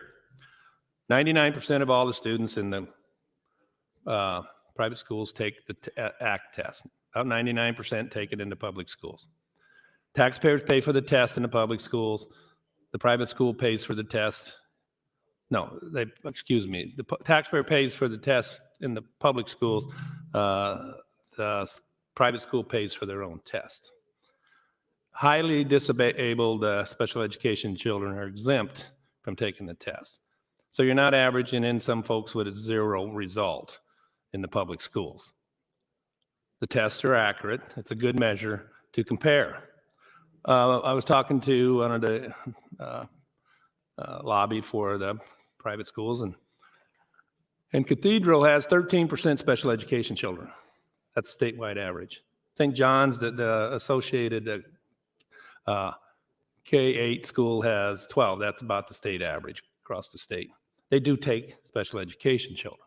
Now, one of the most odd and quotes I keep hearing about is, we have to take special education children. They do not. Well, let me tell you, There is no we in public schools. It is a government entity. Like it or not, it is a government entity. And the citizens of the state of Nebraska and the United States want to offer and pay for it through tax dollars, special education programs. They are not being nice, the public schools. Those government employees, when they hire on, have to offer that and set up programs. It's what they do. Now, those taxpayers in a private school with a special needs child can and do receive special education help. And they work cooperative with the public school. And it's a good working agreement where it saves the taxpayers money. It saves the public school because a certain amount of the special education children are now in the private school. And a lot of their services are provided by the private school. The public school offers the special needs specialist. Great arrangement. Now you say, establishment in public school says, we help them. We help them. You are an employee of a government entity. It is what we demand you to do. It's what we tell you to do, the people of Nebraska and the people of the United States. You did no good works. You did not, out of your kindness, help those children. That is your job. There is no we in public education, it's us. Those public schools belong to everybody and the taxpayer. What they teach, what services they have to provide are told them, like all government entities, by the people. They are not benevolent. They just do what they're told to do, and they better. But don't pat yourself on the back. It is a service we demand from public education to people. As I said, this is for the kids. This is more opportunity for children. Government don't own kids. They're not your children. Public school establishment, you don't own them. It is a service offered by the people of Nebraska to parents to provide what our Constitution says. All children shall have free access to instruction in our common schools. If a parent decides to do that, government employees, that's none of your business. If they decide not to take advantage of that constitutional right, it's none of your business. Just provide the service that the people of Nebraska demand. That's all we ask. This is not us against them. This is children. This is freedom-loving Americans who want a choice. Take advantage of what the government offers, or have help from the government to have freedom. How can you possibly be against that? Thank you. Thanks, Senator Groney. Senator McAllister. Thank you, Mr. President. Good morning, colleagues. Senator Clemens got up and talked about freedom of religion in a way that he preferred an idea that we would have prayer in public schools. And I thought back to my forebears that came from Scotland to get away from the king's religion. And I would not like any public school offering a prayer, no matter what. Doesn't belong in the public schools. In fact, we've been having this argument about religion in the United States for almost 400 years. The law of 1624 mandated support and worship of the Anglican Church in Virginia. And that was the first idea, and many of the colonies had that same provision. However, in 1750, evangelical Christians precipitated a struggle for freedom of religion in Virginia. The group included Baptists, Presbyterians, and Methodists, and that was in Virginia in 1750. And of course, Jefferson had some thoughts on freedom of religion as well. And he drafted a provision which was accepted by the Virginia General Assembly in 1786, which was explained by an attempt to provide religious freedom to the Jew, the Gentile, the Mohammedan, the Hindu, and the infidel of every denomination. So the First Amendment of the Constitution says that everyone in the United States has the right to practice his or her own religion, or no religion at all. The Establishment Clause of the First Amendment prohibits from encouraging or promoting religion in any way. So as you can see, this has been a 400-year battle, and I think we should reject any effort to put prayer in public schools. It just does not belong there. Thank you, Mr. President. Thanks, Mr. McAllister. Senator Friesen. Thank you, Mr. President. So when I hear everybody talking about an opportunity to get an education, whether it's go to private school or public school, I'm going to go back to schools in my district versus the larger schools like LPS or OPS. So Lincoln Public Schools here, I think, offers like 168 different courses they can choose from. I don't know how many languages they teach. They've got swimming pools. They've got, artificial turf on their football fields. They've got sports complexes and sports that most rural schools would only dream of having.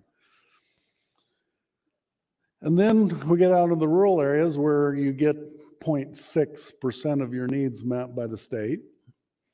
And we offer what we'd call a basic education.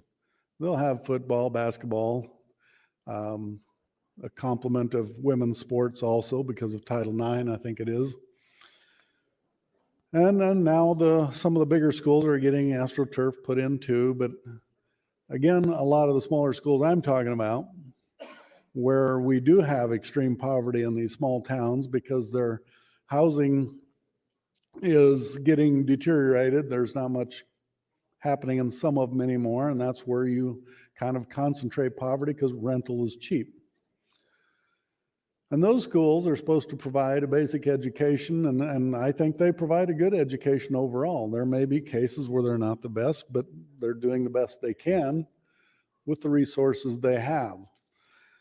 And so when you look at the disparity across the state, again, the state has basically no obligation to those kids in rural areas.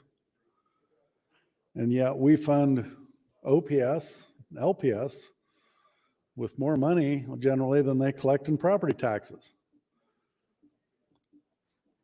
So when we are saying that, we care about all the kids, and I like the private schools. I have one in my district. But you take somebody that lives in Harvard or Giltner, you can offer them a scholarship, but they can't get the 35 miles to get to a private school. So it's a challenge, and they would like choices. I've had kids even that wanted a choice into a public school like Aurora, which offers more opportunity. I'm not going to even say it's a better education, but it just offers more opportunities. And they're basically can't afford to do that. So, we have challenges across the state. And I think private schools offer something that public schools never will be able to offer. But if we don't address, I think, some of Senator Wayne's concerns about public schools in Omaha, I think we're also failing a lot of kids that are going to those poorer schools that are not getting the help they need. I remember Senator Chambers, and this was before I came to the legislature, he proposed breaking up OPS into schools the size of, I think, probably Milford. Each school is going to be on their own. And his thought was if the parents there don't get a good education for their kids, it was on them. They couldn't blame it on some school board. It was their problem, and they were there to demand that their kids get a good education. So maybe you can get school districts that are too large and need to be broken up. Maybe that's what the legislature needs to look at, and if your school is failing, you'll know exactly who to hold accountable. 1 minute. We'll know exactly where to go when we attend a school board meeting and talk about their failures. Let's make sure they get funded properly. But maybe that's what we need to look at. Start downsizing some schools that are too large. Too much administration, too much bureaucracy, they've forgotten about their kids. Maybe that will be the solution for North Omaha. Thank you, Mr. President. Thanks, Senator Friesen. I see no other members in the queue. Senator Hunt, you recognize to close on AM 1051.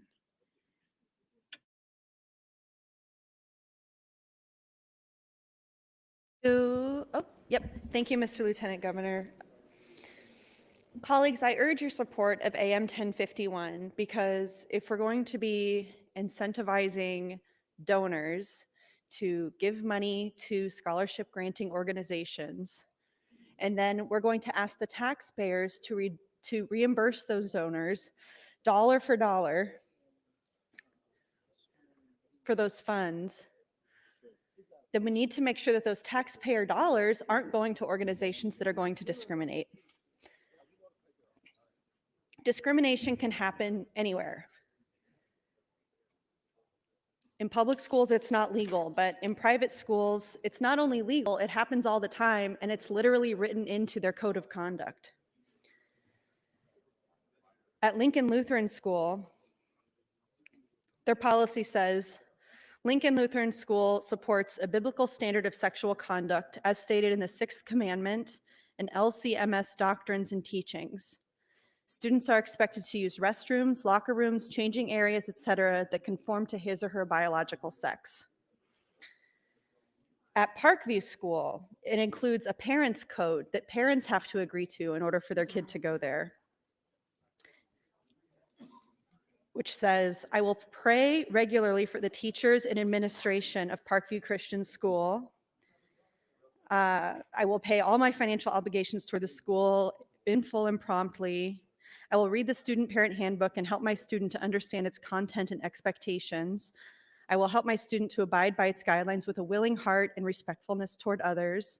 I will refrain from gossip and complaining and will seek to resolve any conflicts according to biblical guidelines. I will boast in the Lord by telling others about how God is using Parkview Christian School in my student's life. And the code also details major and minor infractions that includes inappropriate and homosexual activity. Pius requires any student involved in a pregnancy to support the teachings of the church in matters related to sexual activity, speak of your pregnancy only when appropriate. So if you go and get knocked up, you better not talk about it. Speak to teachers about pregnancy in private, never during class time. Adhere to all school and class regulations unless your doctor indicates in writing that such an activity would be unsafe for your unborn child.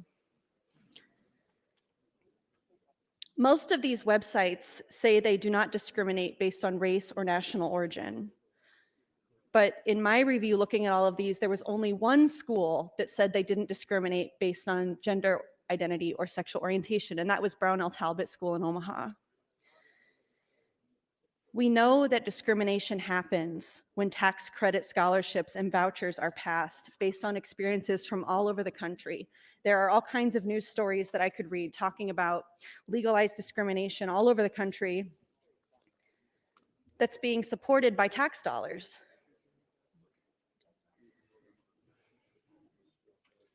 And what would I say to comment about what Senator McKinney said?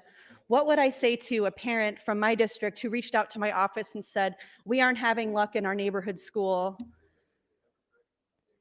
We need to find other options. Can you help me? Yes, we can help them. We've always been able to help them. The passage of LB 364 does not mean that a student's ability to have a good school experience is going to hinge on the passage of LB 364. Private donors can already donate to schools. They can already get a tax deduction from it.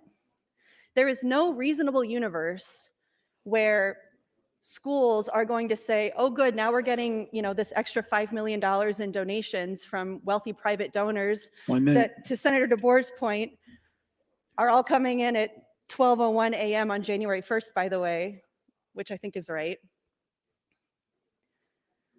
So now we can finally serve all these expelled children from OPS. None of these religious schools are lining up to do that now, and passing LB 364 isn't going to make them do that either. Giving a dollar-for-dollar tax credit paid for by taxpayers to wealthy people who are donating to schools that discriminate does not help disadvantaged kids. There's a bazillion ways that we can do that. And there are many bills introduced to address exactly that. LB 364 doesn't do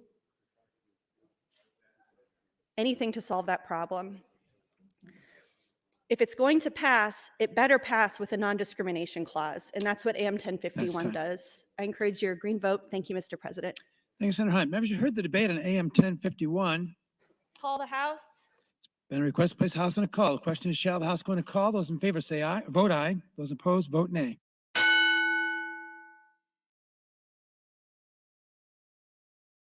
Record, please. 19 ayes, 4 nays, placed House under call. We are under call. Members, please return to the chamber and check in. The House is under call.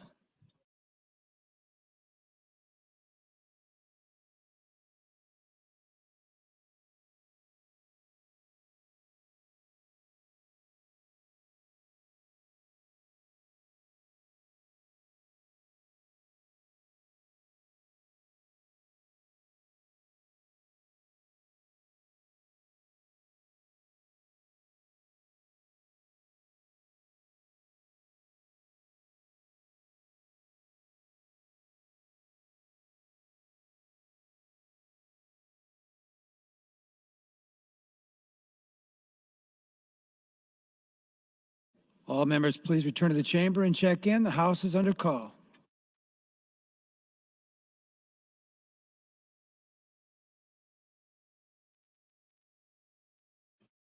Senators Coltman, Stinner, Williams, Hilkeman, Groney, Brewer, please return and check in.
All unexcused members are now present. The question for the body is the adoption of AM 1050.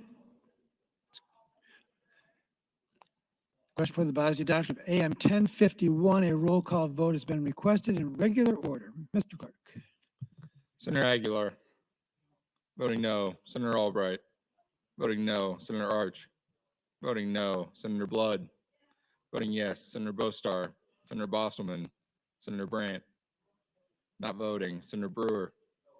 Voting no. Senator Breezy. Voting no. Senator John Kavanaugh. Voting yes. Senator Michaela Kavanaugh. Voting yes. Senator Clements. Voting no. Senator Day. Senator DeBoer. Voting yes. Senator Dorn. Voting no. Senator Erdman. Voting no. Senator Flood. Senator Friesen. Not voting. Senator Geist. Voting no. Senator Gregor. Voting no. Senator Groney. Voting no. Senator Holleran. Voting no. Senator Ben Hansen. Voting no. Senator Matt Hansen. Voting yes. Senator Hilgers. Voting no. Senator Hilkeman. Voting no. Senator Hughes. Voting no. Senator Hunt. Voting yes. Senator Coulterman. Voting no. Senator Lathrop. Voting yes. Senator Lindstrom. Voting no. Senator Linehan. Voting no. Senator Lowe. Voting no. Senator McCollister. Voting yes. Senator McDonald. Voting yes. Senator McKinney. Voting yes. Senator Moorfeld. Voting yes. Senator Mosier. Voting no. Senator Merman. Voting no. Senator Pauls. Voting yes. Senator Pansy Brooks. Voting yes. Senator Sanders. Voting no. Senator Slama. Voting no. Senator Stinner. Voting no. Senator Vargas. Voting yes. Senator Walls. Voting yes. Senator Wayne. Voting yes. Senator Williams. Voting no. Senator Wishart. Voting yes. Vote is 17 ayes, 26 nays, Mr. President. AM 1051 is not adopted. I raise the call. New bills and other items for the record, please. New bills, Mr. President. Senator Ben Hansen, LB 990, is bill for an act relating to Nebraska Criminal Code. Amend section 28101, creates the offense of stolen valor, provides a penalty and harmonizes provisions, repeals the original section. Legislative Bill 991, introduced by Senator Moorfeld, is a bill for an act relating to appropriation, appropriates funds to the Department of Transportation, declares an emergency. Legislative Bill 992, introduced by Senator Moorfeld, is a bill for an act relating to appropriations, appropriates funds to the Public Employees Retirement Board. That's all I have this time, Mr. President. Thank you, Mr. Clerk. Returning to debate on LB 364 and the pending Revenue Committee amendment. Ms. Clerk. Mr. President, Senator Moorfeld would move to amend the committee amendments with AM 762. Senator Moorfeld, recognized, open your amendment. Thank you, Mr. President. Colleagues, this amendment is fairly simple. What it will do is require that all these private schools that would be receiving these types of funds or benefits would have to comply with the same budgetary requirements that all public schools have to comply with. So, I mean, essentially what this is saying that there has to be public hearings in their budget. There needs to be the same types of requirements that all public schools have to go through, primarily just because they're receiving what I believe is a public benefit. So if they want to receive public benefits like this, then they should have to comply with the same types of provisions that public schools have to comply with, and the same types of transparency. And an amendment that we just voted down, which would make it so that these schools that receive a public benefit, these schools that receive a public benefit under this bill are still allowed to just freely discriminate. And I think that that should be concerning. I think it should also be concerning that if we're providing a public benefit in terms of dollars, that these schools do not have to have the same types of transparency that all public schools have to have. I want to know where these dollars are going. I want to know how it's being spent. I want to know how much teachers are being paid. I want to know how much administrators are being paid. I want to understand where the money is going. Because, colleagues, it's $5 million now, but if there's anything that I've seen in the legislature, is that generally, unless there's huge budget cuts, and even when there are budget cuts, there's some popular programs where, quite frankly, the pool of money only stands year after year. So it could be $5 million now, but it could be $25 million later. It could be $50 million. And if that's the case, I want there to be transparency. I want there to be transparency about where these dollars are going so that myself as a taxpayer, after I'm term limited, I know that people that are getting benefits, very direct dollar for dollar benefits, giving money to these institutions, where that money is going. I don't think that's too much to ask. And particularly given that these institutions, in some cases, not all cases, not all private schools discriminate, but some of these schools have very specific provisions that Senator Hunt read off that are very clear that they intend to discriminate and they will discriminate. I remember when I introduced, I think it was LB 586, it was either my first or second year in the legislature, a teacher who was an award-winning speech teacher at a private, I believe Catholic school in Omaha was fired because he wanted to marry his partner, the person whom he loved and whom he had kept secret because of fear of that type of retaliation. And that's just the story that we know about. I also know, because I was reached out to by many people when I brought the LGBT non-discrimination bill, I also know that there are a lot of other people who didn't want to go public with their story because they had been fired for who they are, who they love, by private institution that we are now going to be sending money to.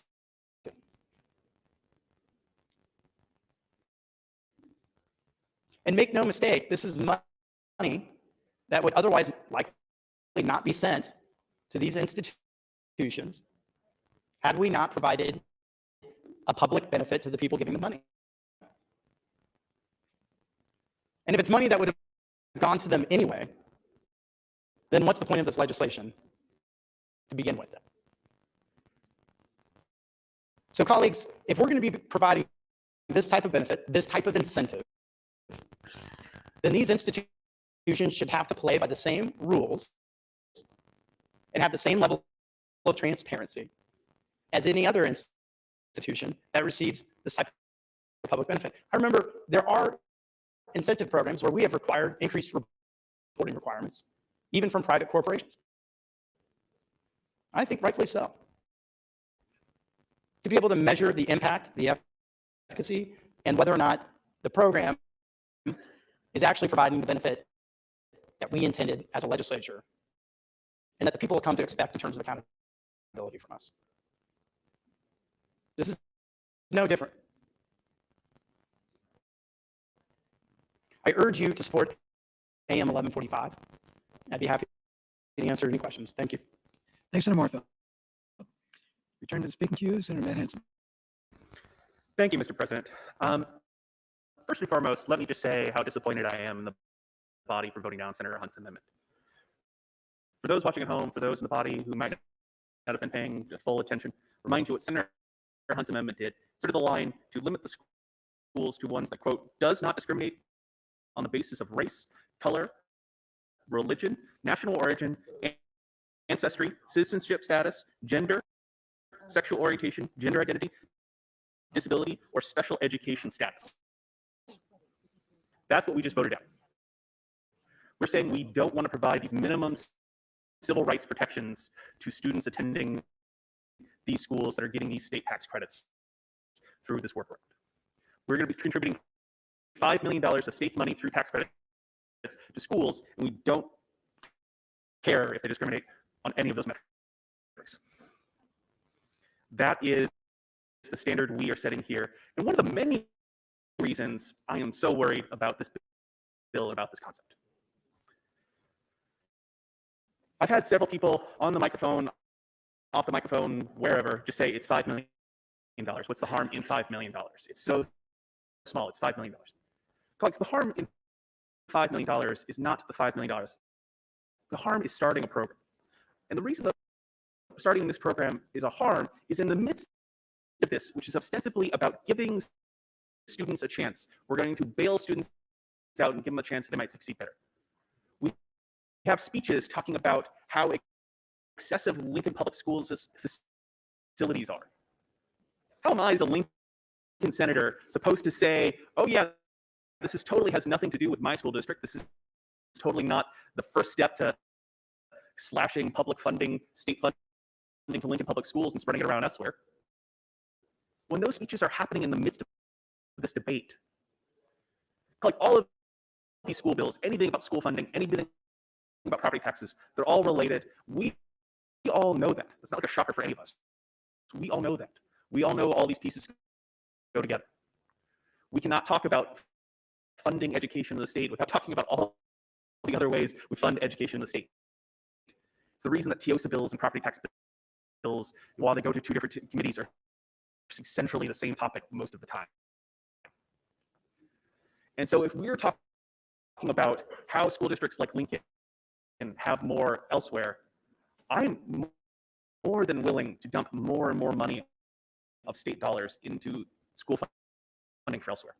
I have dipped my toe in the water of supporting foundation aid. I have done a lot of things, but the problem is, over and over again, every time we talk about a school funding bill, save maybe this one, there's always an express provision that somehow cuts Lincoln Public Schools' budget, cuts Lincoln Public Schools' levy, cuts some sort of authority they have, put some limits, put some caps. Colleagues, in my mind, my school district for my students provides the minimum we want in the state. I am more than happy to help other school districts get to that level. I am willing to support more money going to more school districts. I'm willing to do a lot of these things. But there's always a catch and there's always a condition. And the line I keep saying over and over and over again is, if you want help fixing your school districts, I'm willing to be there. You have to just hold my school districts harmless. You just have to not make it harder for Lincoln Public Schools to provide the services they provide. And again, I know this bill is not directly at any public schools budget. I know that. 1 minute. Thank you, Mr. President. I know that.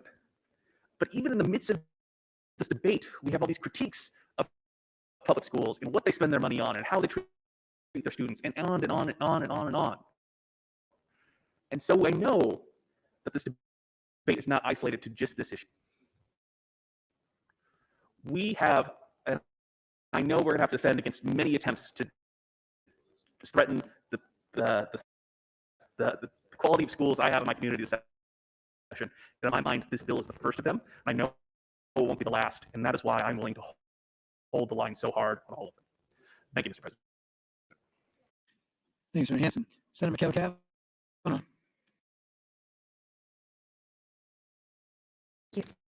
Thank you, Mr. Lieutenant Governor. I share my dismay with Senator Matt Hansen over the failure of Senator Hunt's amendment to pass. It is unfortunately not at all surprising that it would get so few votes in this body. This is actually one of the issues that I had with a tax incentive bill that Senator Linehan brought up earlier, which was the 1107 from 2020, is that this body refused to put similar language for companies that would receive tax incentives. And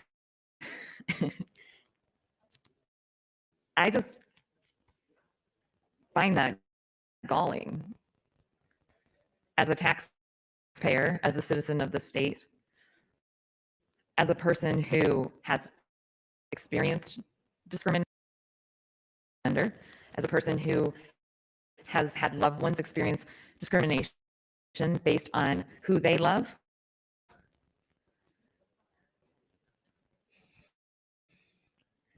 It's not okay with me. And that vote shows me that you all aren't serious about compromises. You aren't serious about racial equity. You aren't serious about gender equity and that this really is just about money for rich people.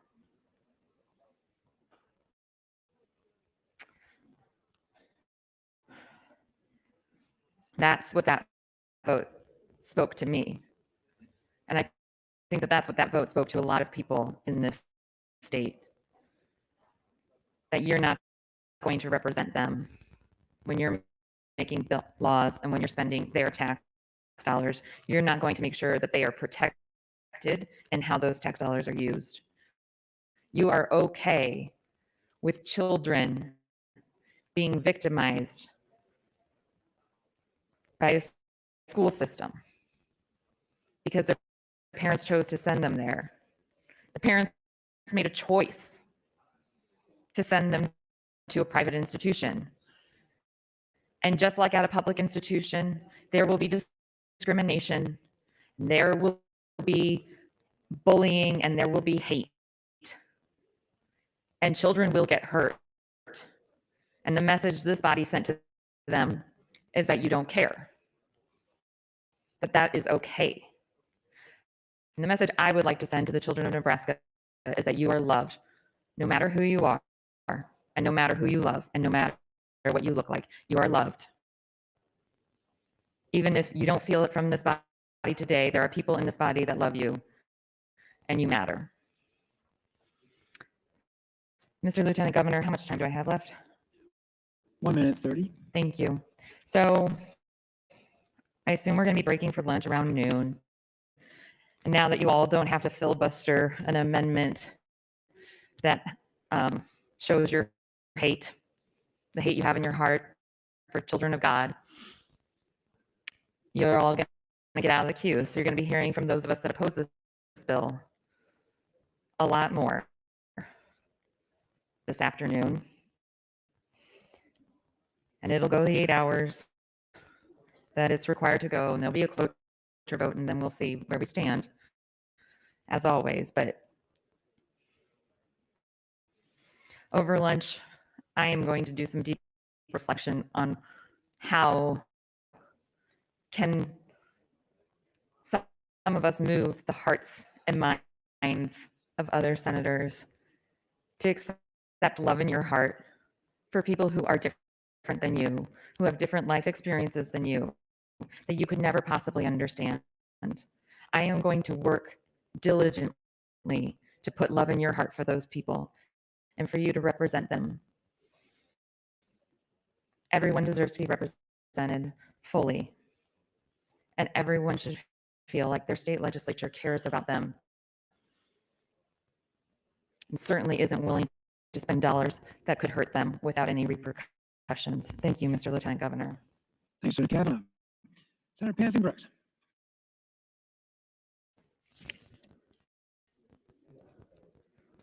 Thank you, Mr. Lieutenant Governor. I'm just rising in just shock and just complete disbelief about that previous vote. And I've gone around and asked some of the people I know in here who voted against this amendment of Senator Hunt's why they did it. And they're some of my favorite people, and most of them did not know exactly what it encompassed. I'm not going to ask people on the mic because I don't want to do that. But this amendment of Senator Hunt's that we just had inserted does not discriminate on the basis of race. I'd like to see how many, this didn't affect Senator Linehan's bill. Senator Linehan, in fact, said to us, if you have an amendment or something that could help you live with the bill, then let me know. Well, Senator Hunt put that amendment in. Does not discriminate on the basis of race, color, religion, national origin, ancestry, citizenship status, gender, sexual orientation, gender identity, disability, or special education status. Now, I can presume which part of this people didn't like and which part when everybody's up yelling about, oh, let the parents have the power. This is about kids. Well, if this is about kids, then it's about all kids. If this is about parents, it's about all parents. The parents of LGBTQ, the parents of kids of color. There was not an attempt or a discussion to say, oh, well, we don't like this one part of this amendment. No one said a thing about that. And yet, we've just voted against protections on race, color, religion. Now, who is the group that is making this about religion? And you don't want to protect it? All of the discussion that the religious schools aren't being protected. Here is an amendment that specifically protected religion. But no, 26 people voted against it. 26 people voted against it. Ancestry, disability, special education. There are some of you who have a child who's disabled in this body. Some have other issues in education, dyslexia, learning disabilities, all of that out the window. Those kids, and people wonder why in the world it is that we are not in support of this. And you cannot agree that there should be no discrimination against our children or the parents like me of an LGBTQ child. No, this isn't just about some parents, some children, the chosen few. It's clear to me that I would not be allowed, or that my child would not be given those quote unquote special privileges from 100% tax credit. 100%. But to heck with me and my family, to heck with the kids that may have a disability, because you've all said that doesn't matter. Not all of you. 26 of you said that. 1 minute. That breaks my heart. That makes me feel like people here did not understand what they were voting on. And if they did, they would have cared more to discuss this issue about discrimination and racism and hatred against others. I don't believe that vote. I don't believe that's who we are. And when the number one issue is workforce development and getting 18 to 36-year-olds to come to this state and be here, what did this last vote just say about Nebraska, about all of us? I'm disappointed. I'm saddened. My heart is broken about this. We will revisit it. Thank you so much, Mr. Thank you, Senator Pansy Brooks. Senator Hunt, you recognized. Thank you, Mr. Speaker. Senator Pansy Brooks and Senator Matt Hansen and Senator Michaela Cavanaugh, thanks for saying that. If there's two things I expect in this chamber, it's one, that people are not going to help